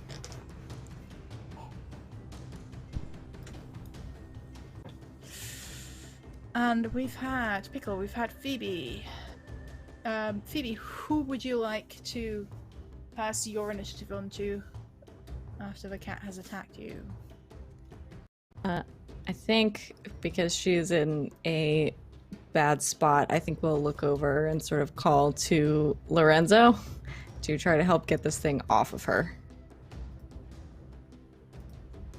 Lorenzo is just going to, after skewering the one, just quickly turn around, outstretch his arms, and let out a thunder wave to knock the creature back. Oh, hold on. You might get caught in that. Never mind.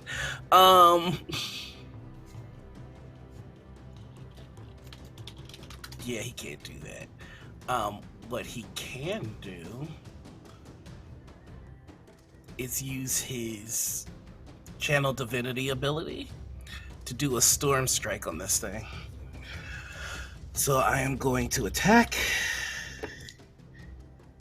That's not great. That's a 14. But I do have inspiration.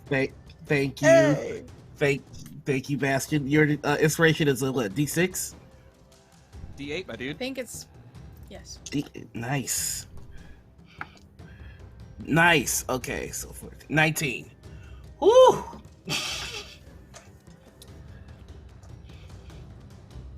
Okay. This creature is going to need to make me a dexterity save. Yeah, DC 15. Yeah, it rolled an 18, that's fine. Okay, so it's gonna take half. So for the rapier damage, it is 5. Weak. And for the thunder damage, that's a little bit better. 8, 9, 10, 11, 13, 14. So 7. So 8. Yeah, 8 and 7. 15. It's not much. Okay.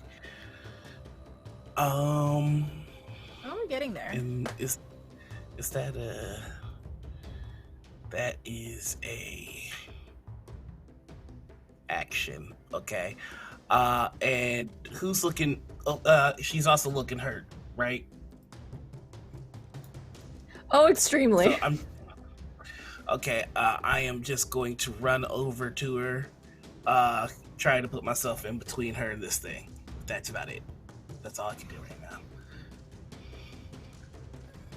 And Bastian's turn, I believe, is still up. Mm-hmm. We have Phoebe trying to bite a cat that is furiously swiping at her. Lorenzo just coming to stab it. Pickle is trying to offer support from one side. There is still one cat using its paws to get the strange scritching sound out of its ears. What do you do? Yeah. I am going to I'm gonna help that cat get that song out of its head, actually. 2d4 damage ain't much. I have a better idea. Bastian looks to the cat that's mauling at Phoebe, and I'm going to summon effectively a magical laser pointer on the ground next to her, and I'm going to cast Uncanny Avoidance on Phoebe. I can... Yet another spell, but I'm a negligent bard. Yet another spell I don't think I used in Season 1 at all. I can maintain concentration... Yeah, I can maintain concentration on this for a minute, so I have to drop concentration on the earworm melody. But for the duration, all attacks against Phoebe are made with disadvantage. Good call. So it's like a here, kitty, kitty, over here, over here. Trying to keep this thing distracted. That's my action, and then what is that? Snow. Doing that cat paw thing when they try. And while I'm at it, toss another inspiration back over to Lorenzo since he just used his for my bonus action. And that'll be that's it for me. All right. The cat that is distracted by that laser pointer is still trying to claw at Phoebe, does so at disadvantage. That's a natural 1 and a natural 2. The second one is a natural 14 and a natural... I might still hit 12 plus 6. 18. Yes. Phoebe. Good. I tried. Wait, no, re-roll it! I get my reaction back! Re-roll that shit! Unluck on that. Last time I can do it, I think. 9 plus 6. 15? My armor class is 16. Yay! Tell me what you really think.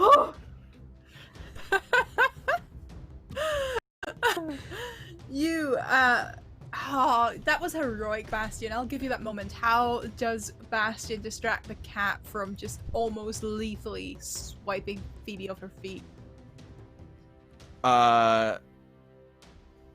Jesus. If the laser pointer trick isn't working enough, Bastian... I'm gonna say Bastian, what else annoys cats? Bastian takes out the, reaches into his pocket and grabs the key ring he has for, like, his dorm room back at the college. That just has, like, the key to, like, his room and his cupboard on it and his desk and stuff. Just, like 3 keys. And just, like, jingles it and then tosses it into the snow. Try to get this thing to not pay attention. And between laser pointer and keys, the cat is now incredibly confused and sensory overload is a thing. So, well done. Well fucking done. At the end of this particular round, something strange happens. Phoebe, you recognize this particular light that cuts through the clouds, and that cuts through, in particular, the cat that is still prowling in the periphery that had just been freed from that strange melody in its ear, as it is now being torn to shreds by a moonbeam that you didn't cast. You look around and you see people that appeared. You didn't hear them come, you were distracted by a fight. But there's 2, 3, 4 of them, silhouettes in the dark, hard to make out, but that moonbeam sheds a little bit of light onto the battle. There is still that one cat that is not looking too good. You can now see the blood-drenched snow. I'm gonna say Phoebe, what do you do with that moonbeam and your back at your back and with a cat before you? I'm going to bring down another moonbeam upon it Nice. to match the one that I see. So that's Constitution save, I believe. Yes. Didn't make it. Laura's dice are nice to you guys. That is going to be 15 radiant damage.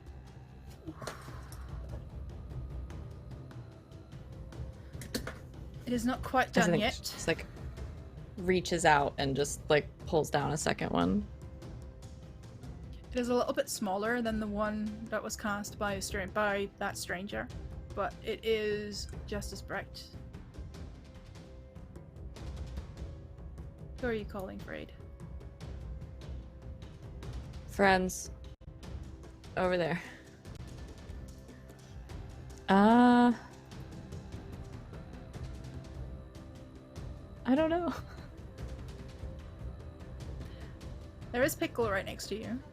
Bastian That's true. is helping from the side, and Lorenzo is with you as well, holding Bastian's rapier. I think she'll just kind of like in the snow, like roll to the side and kind of grab onto Pickle because she's the closest and just kind of point towards the other moonbeam.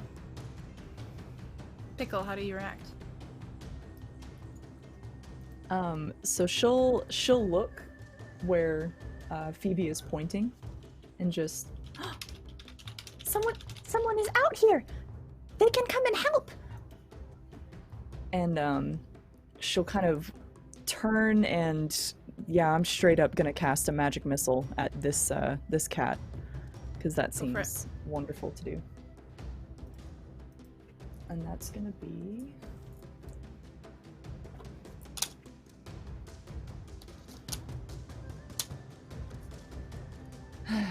minimum damage. So that's six damage. 6 force damage. 6 force damage as those little darts go zoom, zoom, zoom, zoom, and straight into the cat.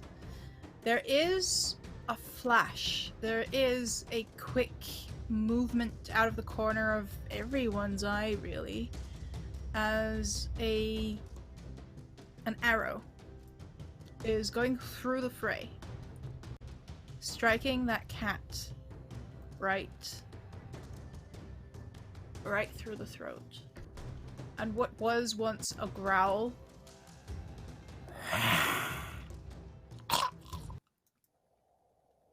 is nothing, really.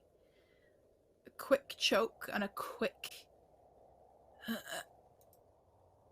intake of breath before the cat drops dead.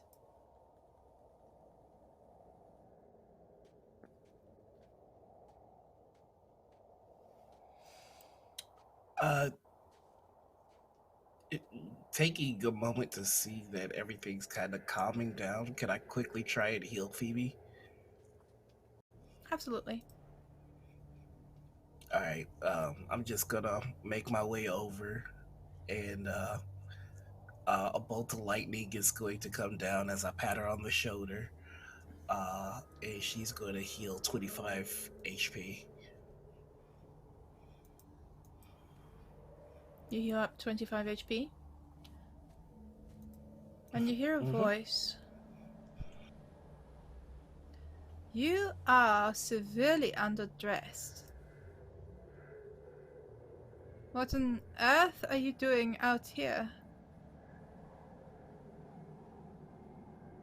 Who are you? We don't mean you any harm. Can we see That's clearly who's suspicious. speaking? You do. The moonbeam Okay. is not called off. And Phoebe, I don't know if you call off your moonbeam after this or if you leave it there. Yeah, I'll call Yes it or no? off. Then that one moonbeam is still held. It is held by someone in furs and leathers, thickly packed, tightly wrapped in. You cannot see any signs of who they really are in terms of race, in terms of gender. There is a hard face there is piercing eyes, a stern look towards Phoebe in particular. Holding a hand out, holding that moonbeam. But the person that spoke to you, definitely a woman, is standing next to the moonbeam caster, is now stepping forward. You can see they too are tightly wrapped in leathers and furs, and they're wearing snowshoes. Strange contraptions on their feet that some of you may have seen before, some of you probably haven't. They seem to be on top of the snow, whereas you are sunken in knee-deep. Stepping forward, she is looking from one to the other. Huh. You're a puzzling bunch. You must be freezing. Yes, quite. Behind them are more people. Again, hard to tell with the way they are dressed, but one thing does strike out a little bit. One of them is riding a wolf. Large and ferocious, snarling.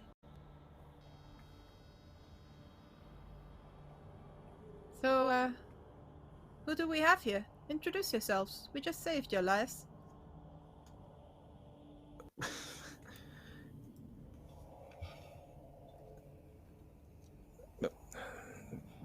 Bastian, excuse me, it's a bit... I feel like my lips are freezing together.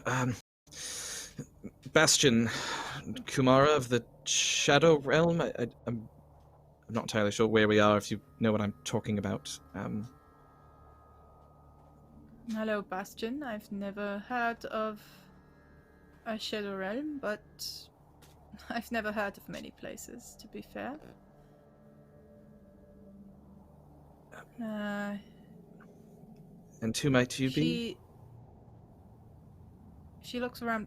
By the way, Lorenzo, make me another con save now that your adrenaline is slowly, actually not slowly, is quickly dropping. The elements are striking harder than the beasts. That's gonna be a 15. 15. Last time you would have passed, this time it's not enough. You are at one level of exhaustion as you're starting to shiver uncontrollably. She looks You stole the at bardic you, her inspiration. look... Oh, use it. that's right. I No, gave him you another gave one. me another one. Fine. Use it. I am joking. I don't want them to die. 22. Yes. Fine. You are alright then. In fact, I'm gonna... I love you, Still not Bastian. gonna get Gunhammer. Gunhammer in the chat, y'all. Bastian, are you okay with this being you actually sort of getting closer to Lorenzo and kind of... Oh, yeah, no, I'm gonna, give him a like hug. making it a physical thing even though it's the inspiration? No, we're like, Yeah. we're cuddling like penguins. Yeah. Like, I walked Jim over to Huddle. give him the rapier back, and he just, like, gave me a warm hug, and I'm like... Oh, it looks so good. Come on, come here. Yeah. Well... you can call me Agna. How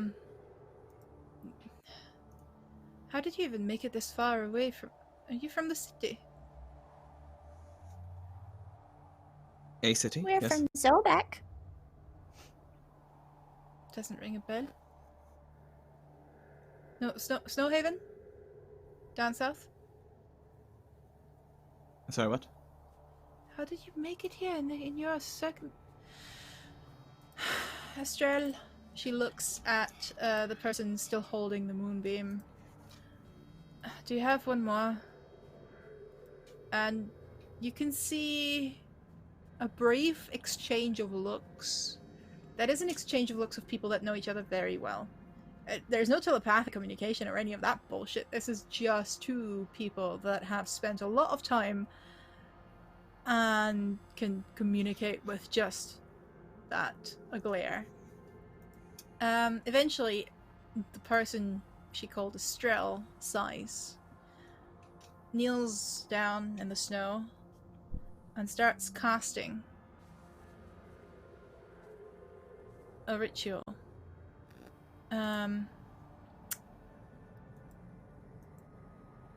There are little berries appearing in front of her as the ice slowly starts to form into almost a bowl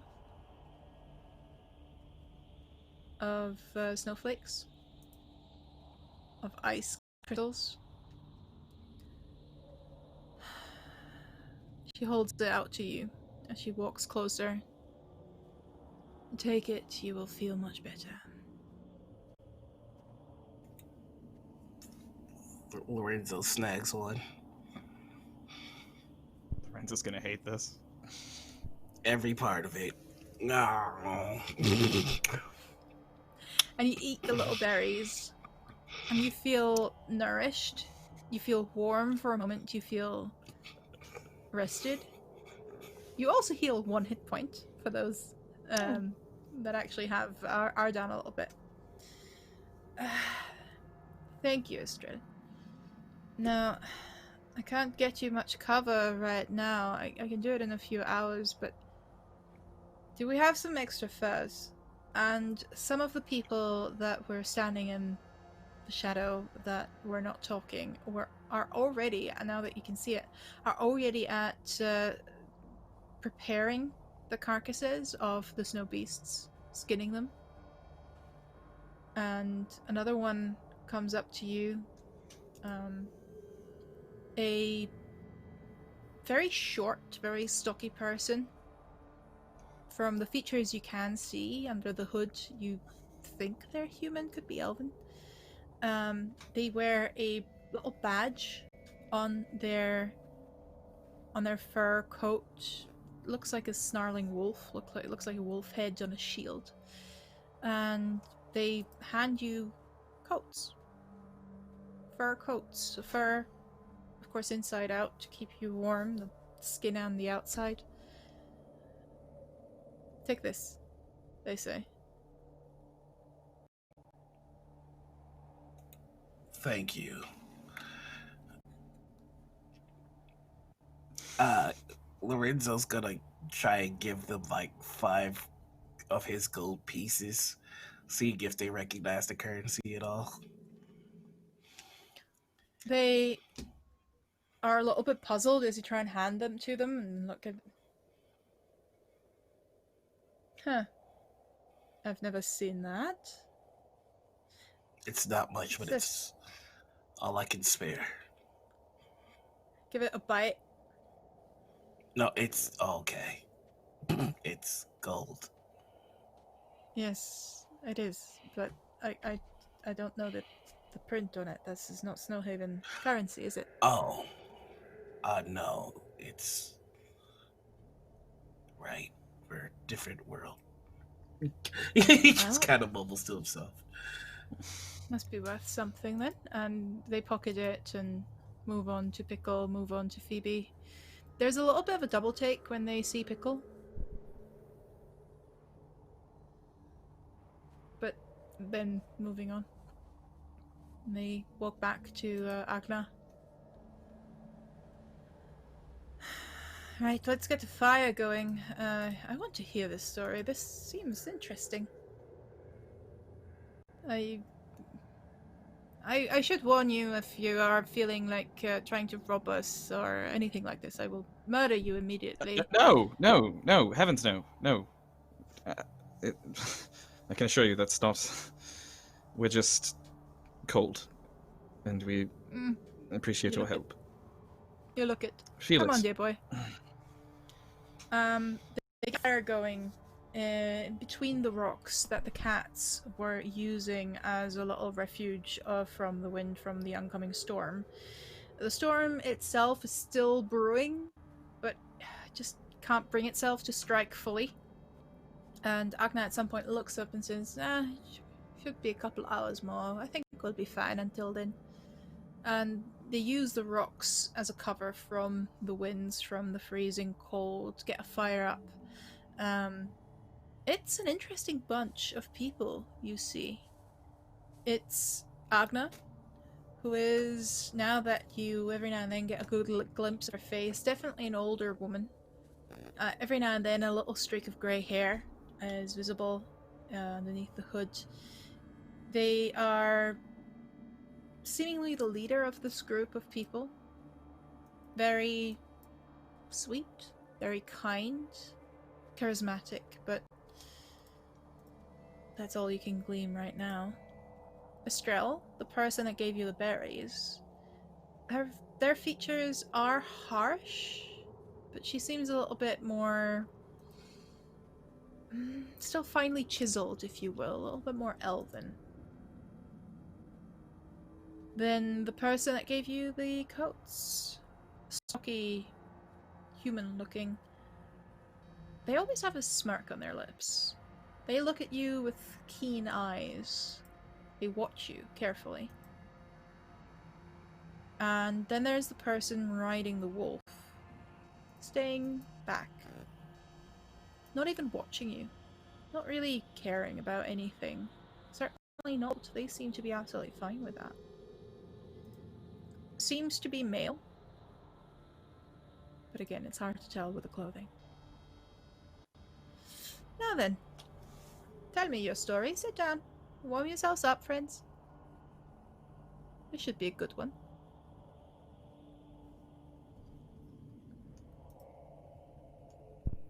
That is wonderful. It's a long one. Where do we even start? That is a good question.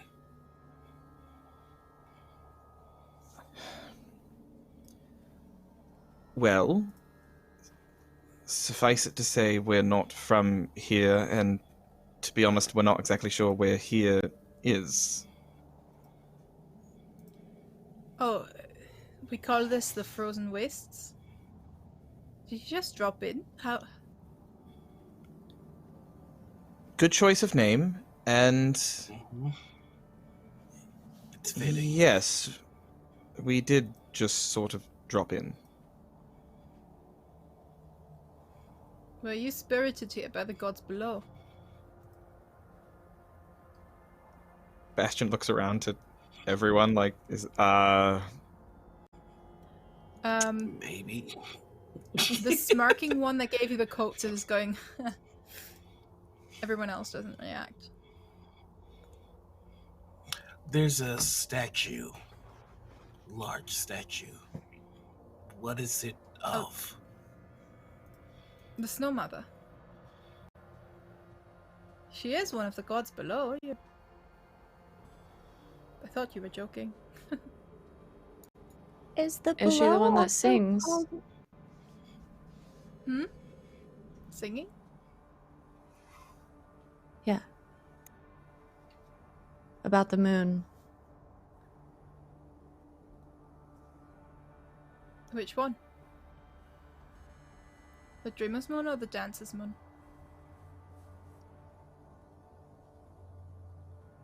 I didn't know there was more than one. No, there's two.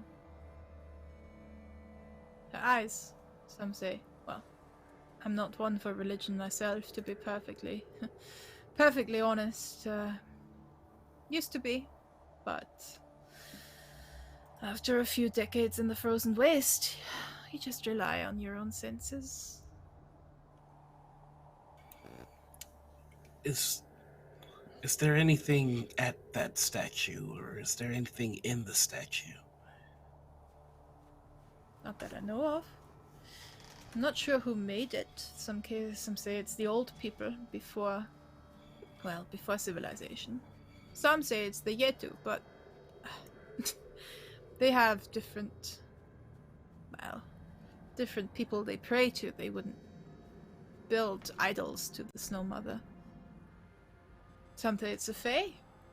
The low road's bringing them here, even this far south, for them anyway. They usually stay in the deep ice. Finally, The Fae. something that I recognize. Yes. Do they... These... He points his ears first, like, you mean, like... Well, Elven, I believe. No? well, also, not wearing my horns this week, but, like, you mean... Ah, that is new. We have some people in the city with horns like yours. They call themselves tieflings. Is this... You look a little bit different.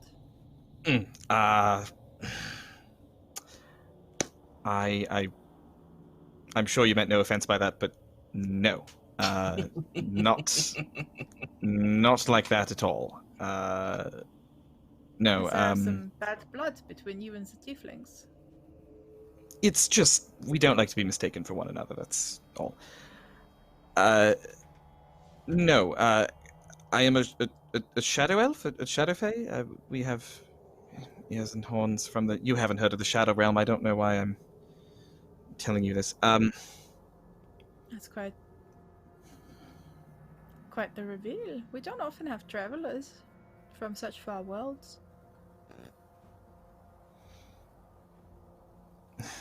We've made somewhat of a habit, I suppose, of winding up where we don't precisely belong.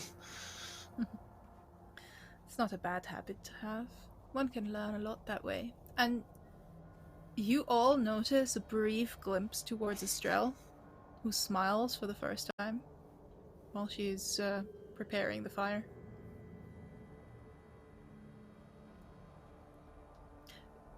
Well, Bastian, what about you? I'm sorry? Well, you're Bastian, yes. What about the others? Your companions, can they speak? Oh, yeah. Yeah, yes. Please, let me just warm myself. Sorry. You asked Phoebe. about the moons? Phoebe. Very pretty name. You asked about the moons? Why? Thank the you. song? Yeah, well, I'm a priest, kind of, and my goddess is of the moon and other stuff too, but we were by the statue and I heard singing, which they don't normally do, so I was just curious. Nell?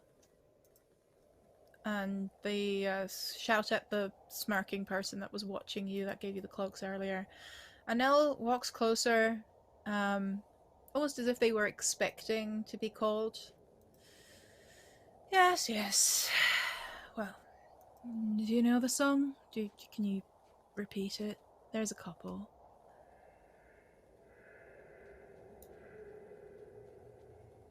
Was any words that were in it? Debating how much of it Phoebe can actually repeat. Well, if... There was mention of the Snow Mother. That's a good And I one. remember the moon. I don't know, it was really pretty. Alright, just narrow it down, love.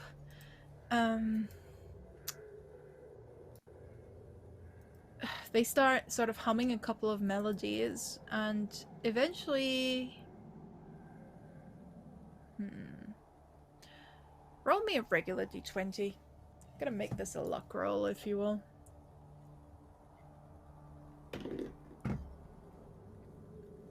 12. 7 or above. Cool. They eventually hit a melody that seems familiar. Oh, that one. Oh, lullaby. I think the elves, some of the old elves before the Illuminate faith took them all by storm. I think they came up with it. It's something you occasionally hear. Something about falling asleep, following the dreamer's moon. That? Yeah, Alright. yeah, that one. Absolutely no bloody idea why a statue would sing that to you, but that's a snow mother, alright. I would know. Nice to meet you, Nell, by the way.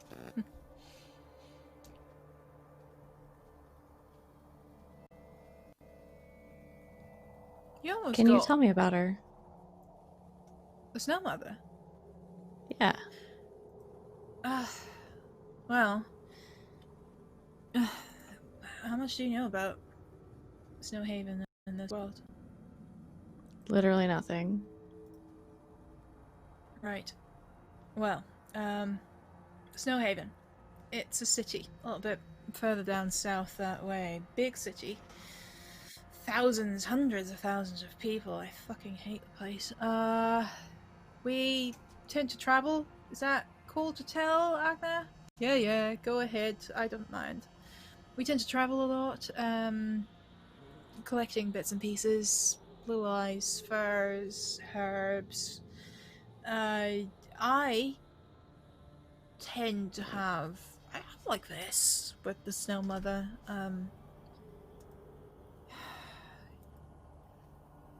Getting a bit personal, I'm not gonna give you the details here, but she's cool. Like, she likes people. She wants to help. Some would call her a demon. I don't subscribe to that. Some even claim, fucking Illuminate in particular, that there's many snow matrons. Bullshit. I saw her. And Nell gets a little bit flustered at that point, a little bit like... You get the feeling that they like to talk. They like to talk about themselves. But they suddenly talk themselves into something entirely too personal. And now they get a little bit taken aback. They watch the snow and the people living within the snow. There's healing powers within it, you know? The pure, white, fresh snow. It can do great good things. It's beautiful. Bastian, you listen to that conversation, and as they say it's beautiful, it's a smile that you've seen before. You've seen it before in Phoebe's face when she talks about the moon. When she talks about Sarastra.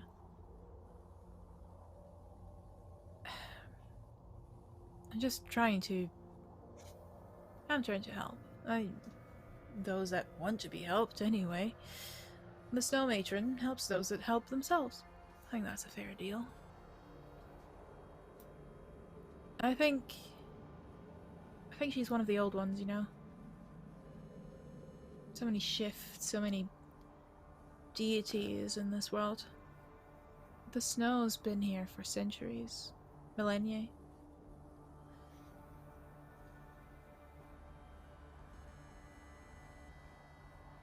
Takes a handful of snow, throws it into the air, and the little swirls start to dance like the green lights you saw earlier.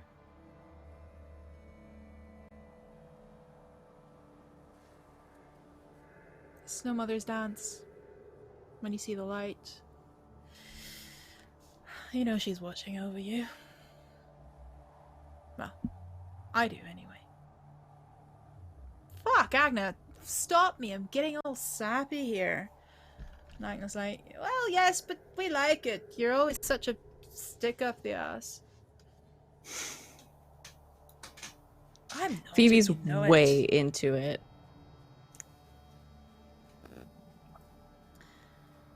We have also hit our second retweet goal. Which means a Bane is about to happen. Alright. No, it's so nice. The fire is going. But at this point, fish can no longer protect you.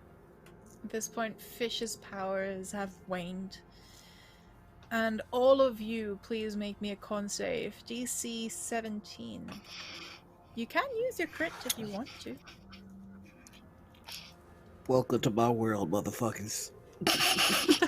You all get +4 on your save since we're all standing so close to each other. Yep. Yay, paladin. Well, I'll wait. 18, 19, 20, 21. 18. Lorenzo's fine. Phoebe's fine. I'll go ahead and burn that crit because I rolled a nat 1. So So did I. Oh, are you gonna burn that crit, Bastian? Yeah, fuck. How many retweets for a gut hammer? 69. Make Don't. it happen, y'all. Don't. We have half an hour You don't know left, what it's you're not gonna getting happen. into. It's not gonna happen. It's famous last words. Bones of Doom, Arbelin, I like it. So you feel the cold creeping in at this point, and you will yourself into staying present, staying focused. The stories, the people are interesting, are new. They can tell you about this world. You creep closer to the fire, and almost subconsciously you creep closer together. Because yes, you are surrounded by people who helped you, but you're also surrounded by strangers. Nell is getting a little bit gun shy at this point. Gun hammer shy. And is sort of moving away after they said entirely too much, starting to joke argue with Agna, who is only too happy to throw back some casual insults. You know, love language is different. Strel is still watching you, and the person on the wolf is still watching you, a little bit from further away, but Estrella is in the midst, very calm, very collected, but every movement of hers seems deliberate.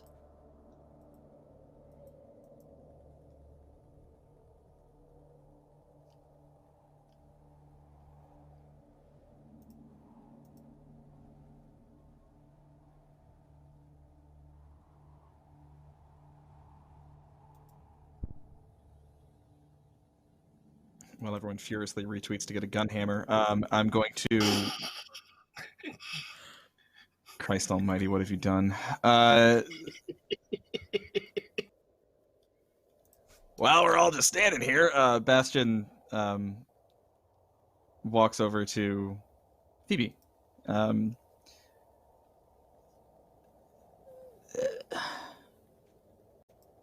something about this no mother business. I don't... Does it feel familiar to you somehow? And not just in the way I mean that, like, you know, worship takes many similar forms, but there's... I don't know, just the way hearing them talk about it, it just, strikes close to home somehow. Yeah. Yeah, they sound like some people I know. It's Huh. almost kind of weird. I agree, but... Yeah, it's a little weird, but it's also kind of, comforting. I don't know. The way Well, they... it makes you feel not so far from home. No. I mean, the way that they smile when they talk about Snowmother, it's like, I've seen it before, you know? Yeah? Yeah, it's just, yeah, I don't know, it's all very, comforting. Yeah, I think so too.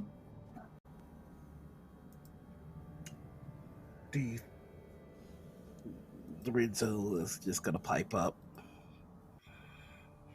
Do you think that there are any of my kin here? Maybe. Can you think of a gentle way to ask?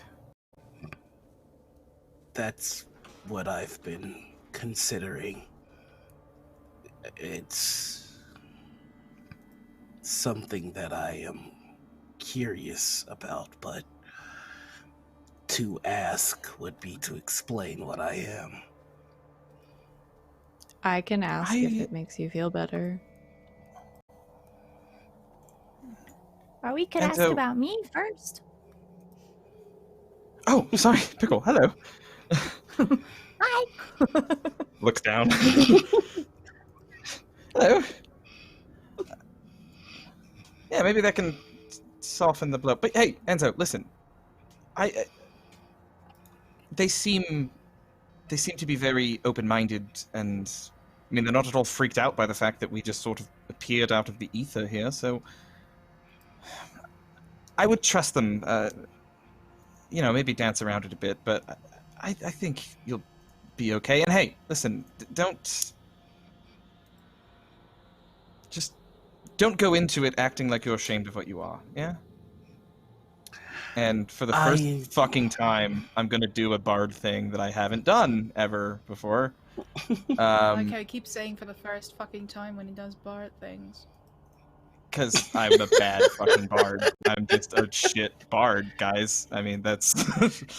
I want to be a hype man. Yeah, time to get hyped, homie. You are going to get... I am going to cast... well, it's not a spell, it's a bard ability from my Word Singer bard class. You are going to get Inspire Greatness, Enzo. For the... You get my Charisma modifier, which is 4, is added to all of your attack rolls, damage rolls, ability checks, saving throws.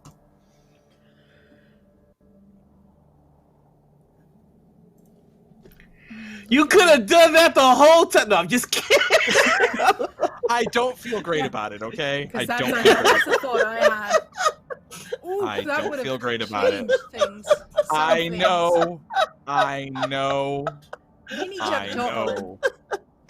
We've talked. I mean, what I meant to say I'm gonna was... get in my shame corner. that was the war. What Lorenzo's gonna say is, "Thank you very much, Fast." Add that little guilt trip, why don't you?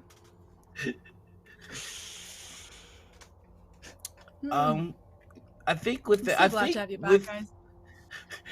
I think with the bit of greatness that he's feeling, he is going to kind of call over to their new host. Just To Agna? Yeah. Yes, how can I be of assistance? Room service is really bad here, I should probably warn you. Are you at all familiar with a dampier? Well, we have a change of clothes if you're damp. No. No. Got him. I think it's only considerate to... I've been rather quiet since we've been introduced. Hello, Yes, you and I'm your rat Lorenzo. I'm Lorenzo, and this is Pickle. Nice to meet you. Agna. I am what is known as a dampier. You'll have to be more specific. Meaning that my father is a vampire. Are you familiar with them? No? Oh. Okay. We are creatures. Well, vampires are creatures that sustain themselves on the blood of other humanoids. I'm back. only half.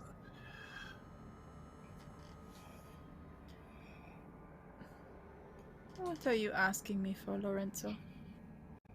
I'm asking you for nothing. I wanted. Some people from where I'm from are not comfortable with my kind. I thought it only just to inform you of what I was so that you could make your own decision on if you would like to have me travel with you. That seems rather noble of you.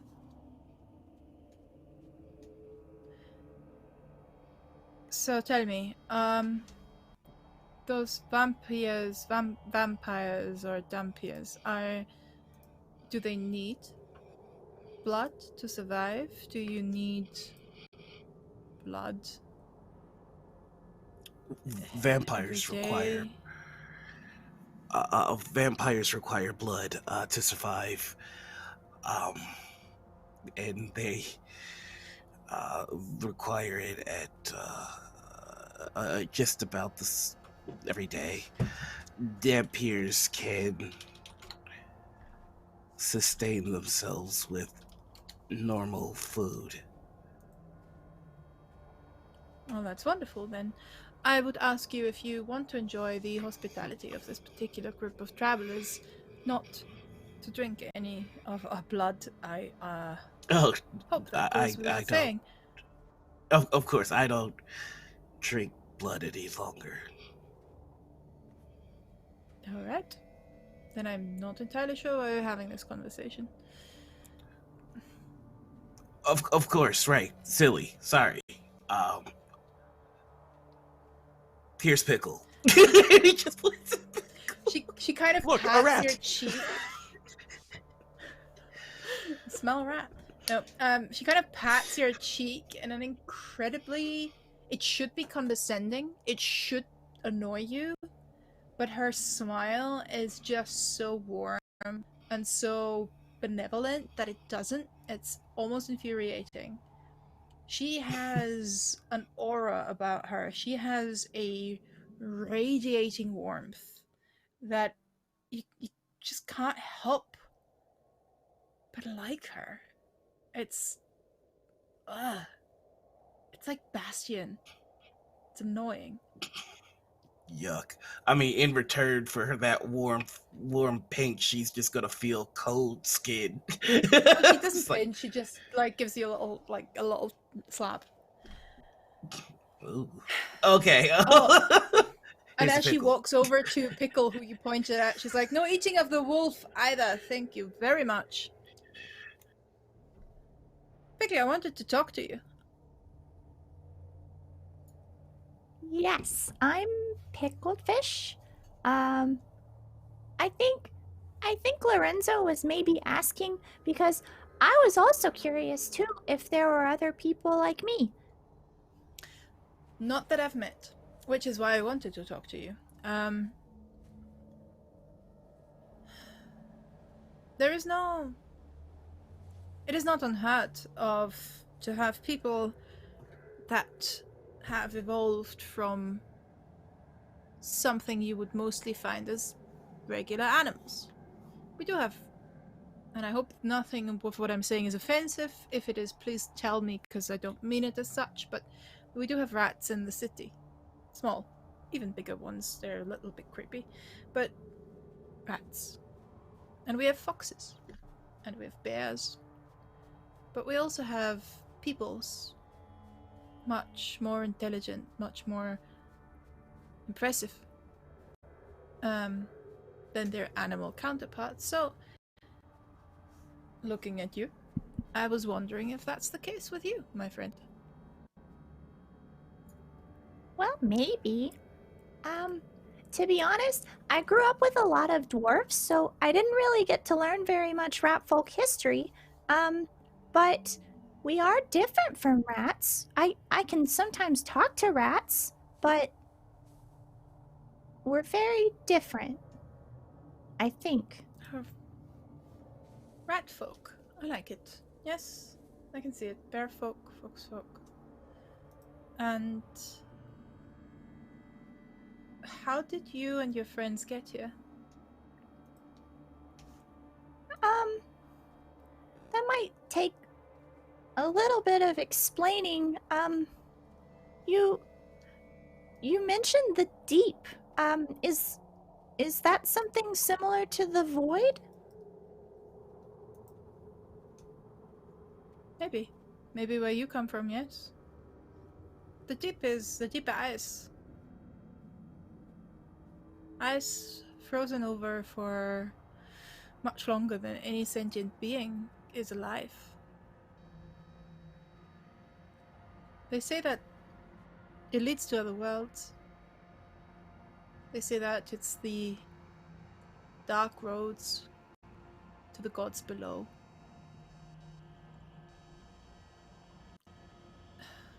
I've never seen the deep ice, I don't think so.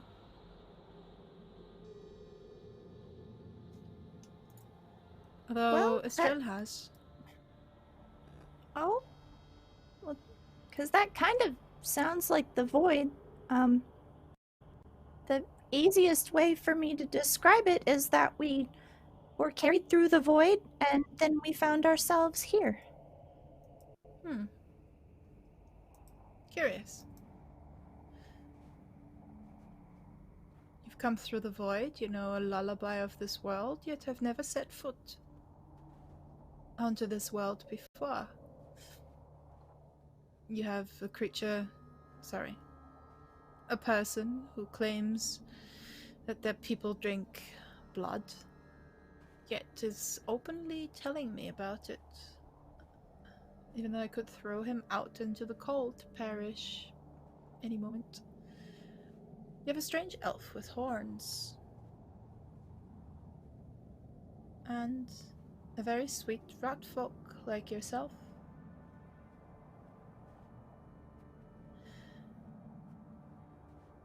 If you would like to travel with us, I have a couple of people I want to introduce you to.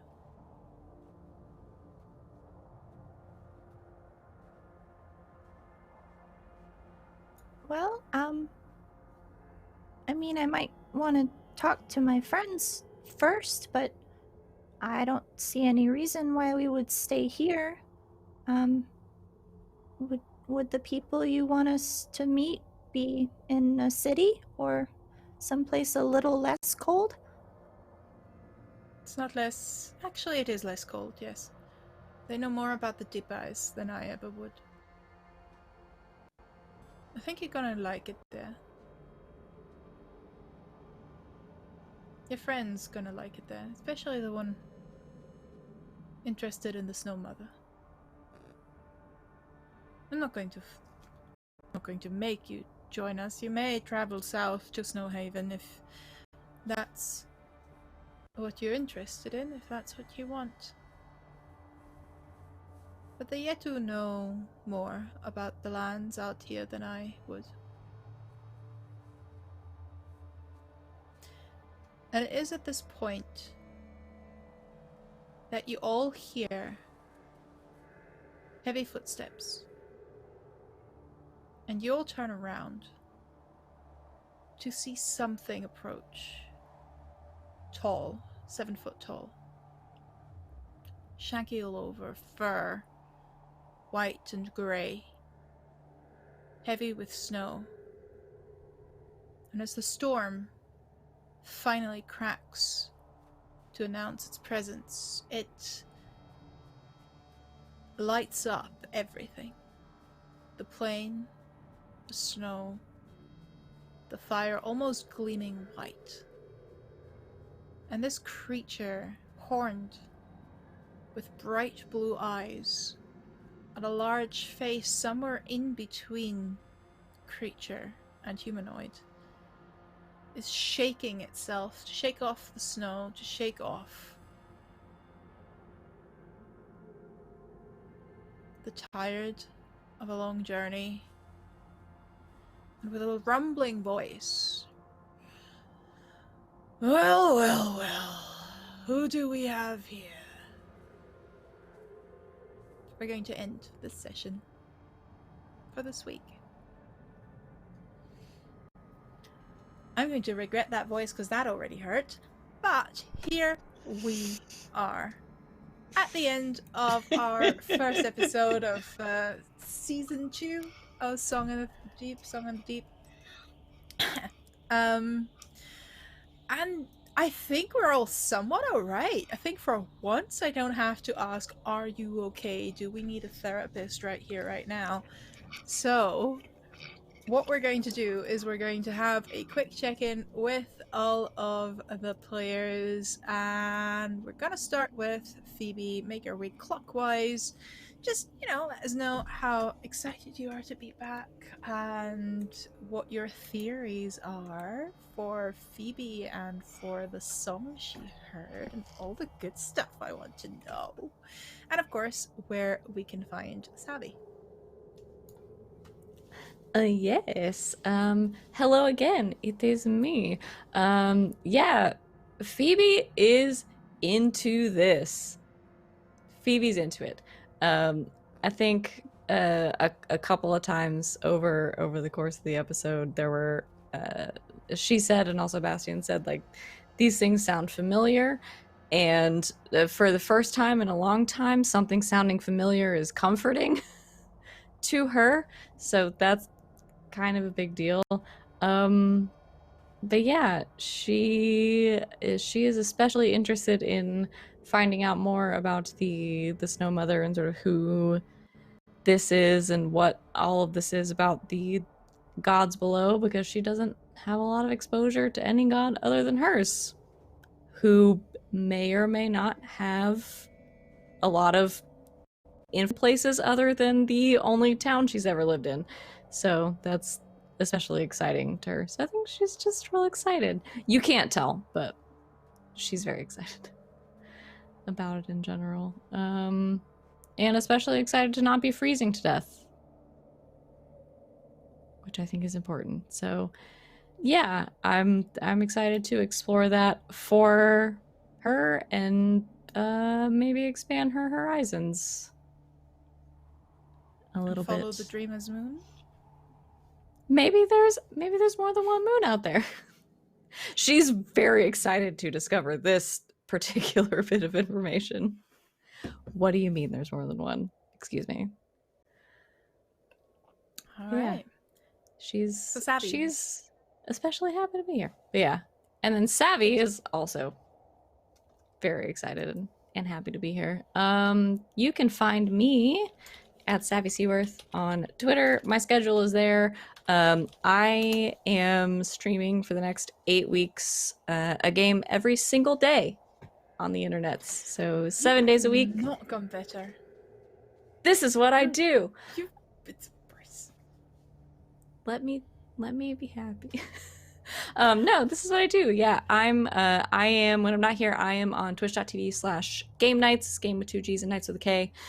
We play all sorts of games over there. I play Dungeons and Dragons. We play Good Society, for which we are about to start a new season, and there may be Fae Courts and magic and other things like that, in addition to all the Jane Austen romance coming out with us. That's every other Thursday. Do you have a spot open asking for a friend? You have 2. You know what? I'll have my people talk to your people.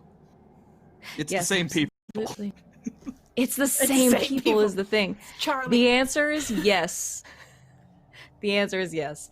But yeah, we're playing that. We're also playing Overarms right now, which is a rules light tabletop game that is based on JoJo's Bizarre Adventure, which I know some of you out there love also. So we're doing a lot of really cool things. But on Mondays, I'm here, and on Wednesdays for the next few weeks, starting this Wednesday, I am running a game of iHunt here on twitch.tv/Encounter Roleplay. So if you like Monster of the Week type things, and also you hate capitalism, come hang out with us on Wednesdays, because that's what we're going to be doing. So yeah, that's me.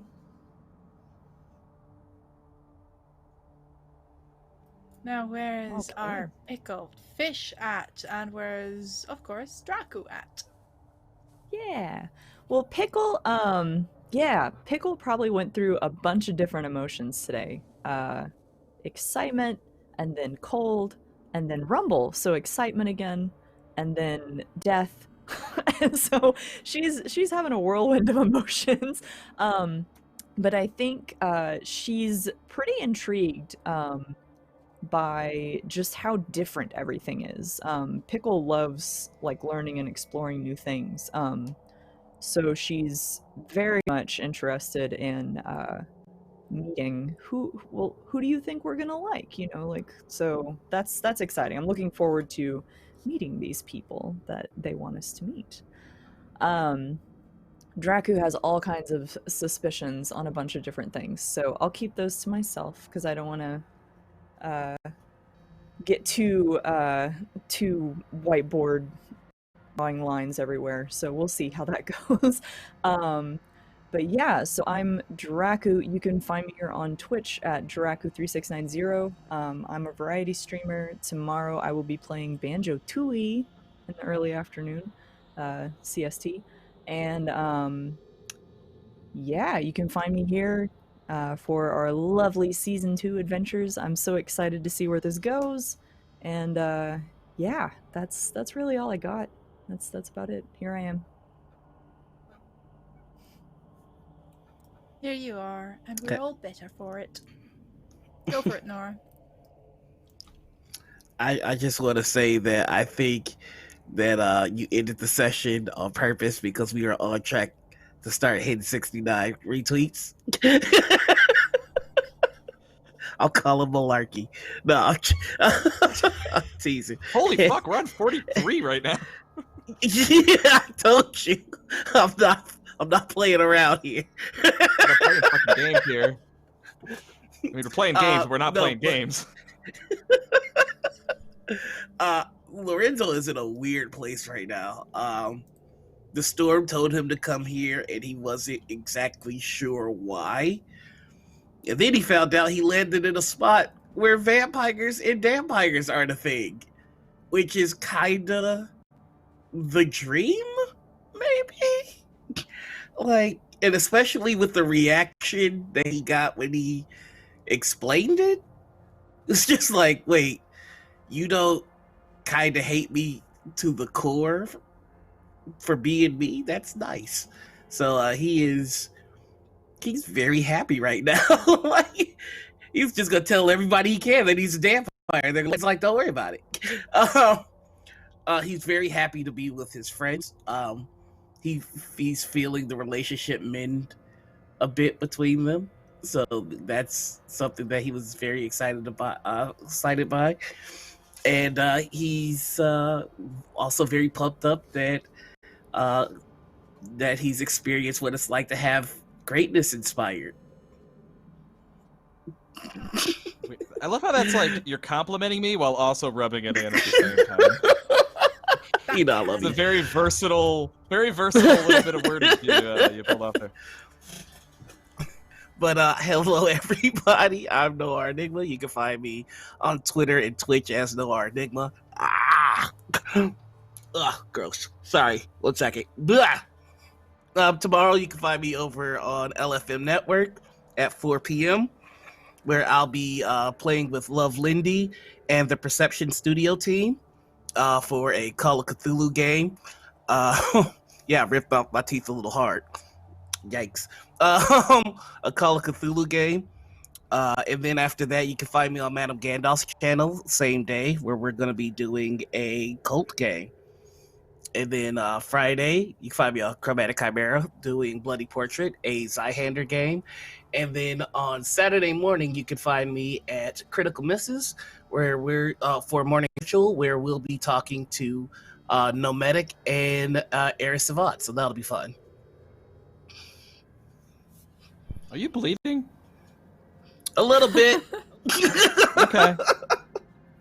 Are you just really getting into character? Really into character. Let's go with that one. You can't drink your own blood to sustain yourself. I'm just saying that. Colin. Does it say that in the? I don't know. Hi. Hi. Jeez. Oh, Bastian. So Bastion's, I think, not the place he would have picked for next destination vacation spot, probably. Feel like there might have been okay, follow along Enzo with the storm thing because, support your boy. And by the way, for anyone who didn't watch season 1, Enzo just gave us a fucking hard time in season 1, especially toward the end of season 1, and we're still kind of mending some fences here.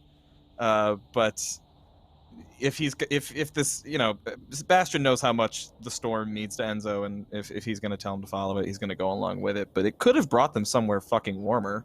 But hey, storm's going to storm. But I think Bastian is pretty intrigued now, though. I mean, now that we're not like freezing to death, he is kind of like him and Pickle have this in common. He has this real intense curiosity for all new and exciting things, having grown up in this kind of sheltered environment in the Shadow Realm, and everything is new and exotic to him. And this place especially is unlike anywhere he's ever been. He's almost certainly never seen snow before, so this is wild. And it feels, like I said, like it feels new and exotic, and also strangely familiar and comforting. And especially the Snow Mother talk. So I think he's actually, for once, I can say, he's in a pretty good place.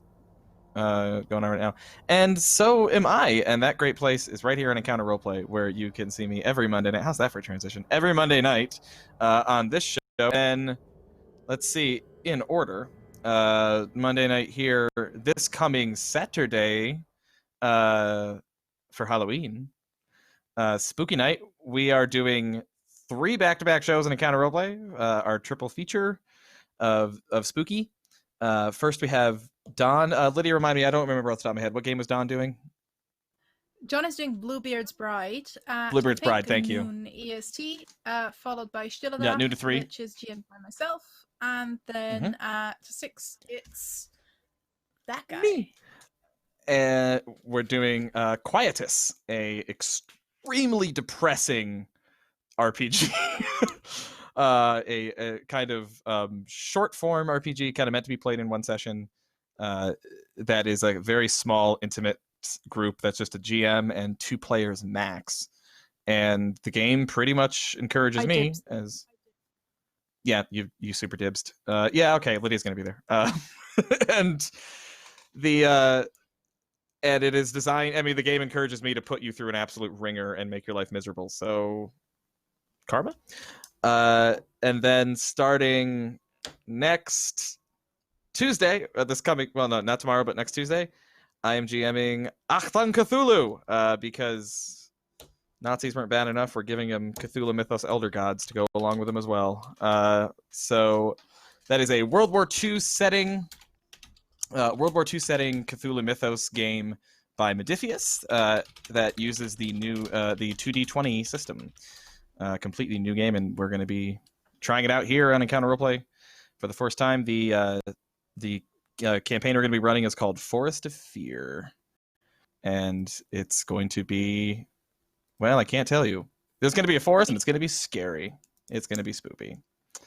Oh, and hey, Lydia, and then this Friday also. Yeah, see, I actually announced this last Friday on the Monster of the Week show, so now we have to do it. This coming Friday, Lydia and I are going to be premiering the first episode of our new GM Advice show on my channel on Twitch. And our first guest is going to be none other than Encounter Roleplay's own Mitch. Because the topic will be how to be creepy. So I couldn't think of anyone better to call. And I mean that with all the love, and Mitch knows that. How to create horror atmosphere in games and how to be a creepy GM that scares your players. So we'll be discussing all that this coming Friday. That is 8 p.m. on my channel, twitch.tv/Colonomicon. That's all for me. And I want to start with, fuck's sake, you guys actually got this to 50 retweets. I'm impressed. I'm Admirable. genuinely really impressed. They what? That gun hammer. And Noir. Yes. Do you know what that means? It means it's a bane. I know. I'll take it. And Go it's going get to the be a bane 69. especially for you. No. So we hit the 40 and 50 mark, but at a point where introducing that into the game would have been ridiculous. So I have a boon and a bane. I'm literally making a note of it as we speak. I have a boon and a bane to hand out next session for this. And I'll say another thing, which I'm going to regret, as I have regretted so many things over the last several days. Yes. If we do get that retweet goal to 69 at any session, this is a standing challenge, Noir. If we get it to 69 next time, you are going to get your fucking gun hammer.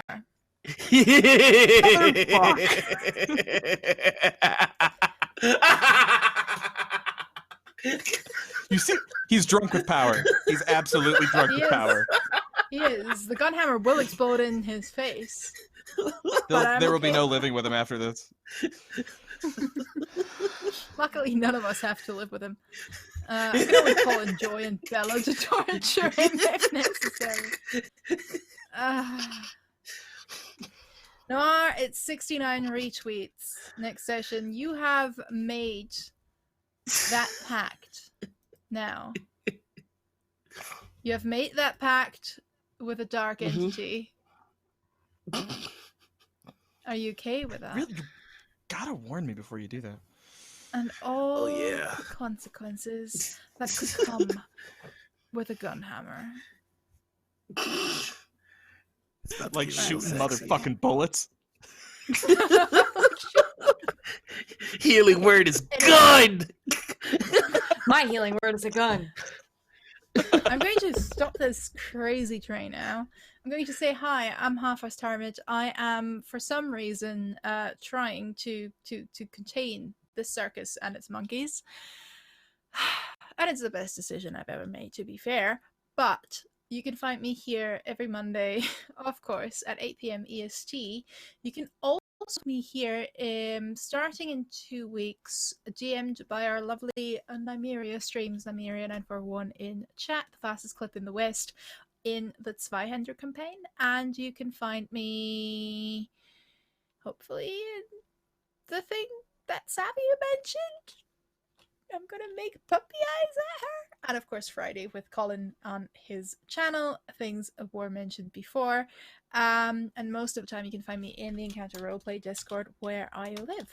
So if you want to join that, not just for my presence obviously, but for all the casting calls we have, for all the Halloween games that are coming up that were mentioned before, and for just, you know, we just hang out there, we have fun, we play lots of community video games like Among Us, Sniper Elite 4, occasionally Left 4 Dead, Overwatch and all that stuff.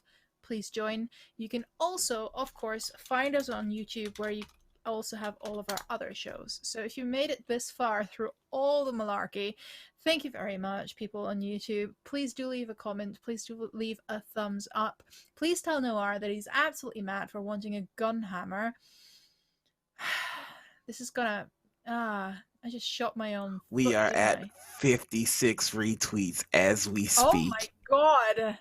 56. I should stop this soon enough. 56. Well, No, you keep going. Let's keep you talking. can weigh in and on YouTube as well.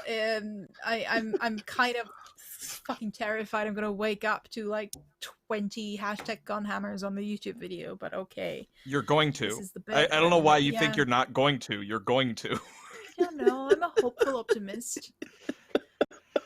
I made an RPG of that fucking gun hammer thing. Yeah, what are you on about? Like, you asked for this. Everyone tweet at Lydia how you would do the gun hammer. Yes. At Half-Hearts Tournament on That's the Twitter. worst Tell her part. how Do you... know how many people I have How in my would midst you do the gun who hammer? seriously How would you wanted do to it? tell me how to best deal with a gun hammer situation? I know how to fucking deal with a gun hammer. I don't want Let's to get deal more with a gun people hammer, that's the tweeting at us the problem. historical accuracies of the gun hammer. That's my Make sure you Like, it's explain not it to as her in crazy as you excruciating think. detail. Oh yeah, get down to like the type of black powder mix you Just need to make get that it. shit work. I'm going to nope out of this. I'm going to thank Justin, Josh, and the people from High 11 Games for Snowhaven for this beautiful setting, because I've always had a thing for Northern Lights and for the frozen wastes of the north. That's why I fucking live in Scotland, even though we don't get snow. But thank you very much for that. Do check out our Halloween program. And of course, check out our next show on Wednesday, which is going to be GM'd by the lovely Savvy Seaworth, which is I Hunt, starting this week. We have a couple of premieres this week. We have a couple of premieres next week, and nicely spread out. And until then, please spread the love, spread the word of the Gunhammer. Spread the gun hammer. I have a question. Oh God, no. Yes, you in the back? Yes, Colin, Lydia, you guys are doing a GM talk show. How do you handle a player in your game who keeps starting social media trends to annoy you? Oh, Ah. can I take that question, please? It's Oh, yes, by all actually means. incredibly I have my own methods, easy. but yeah. It's incredibly easy, Noir. Do you know how I do it? I completely ignore them and switch to trailers.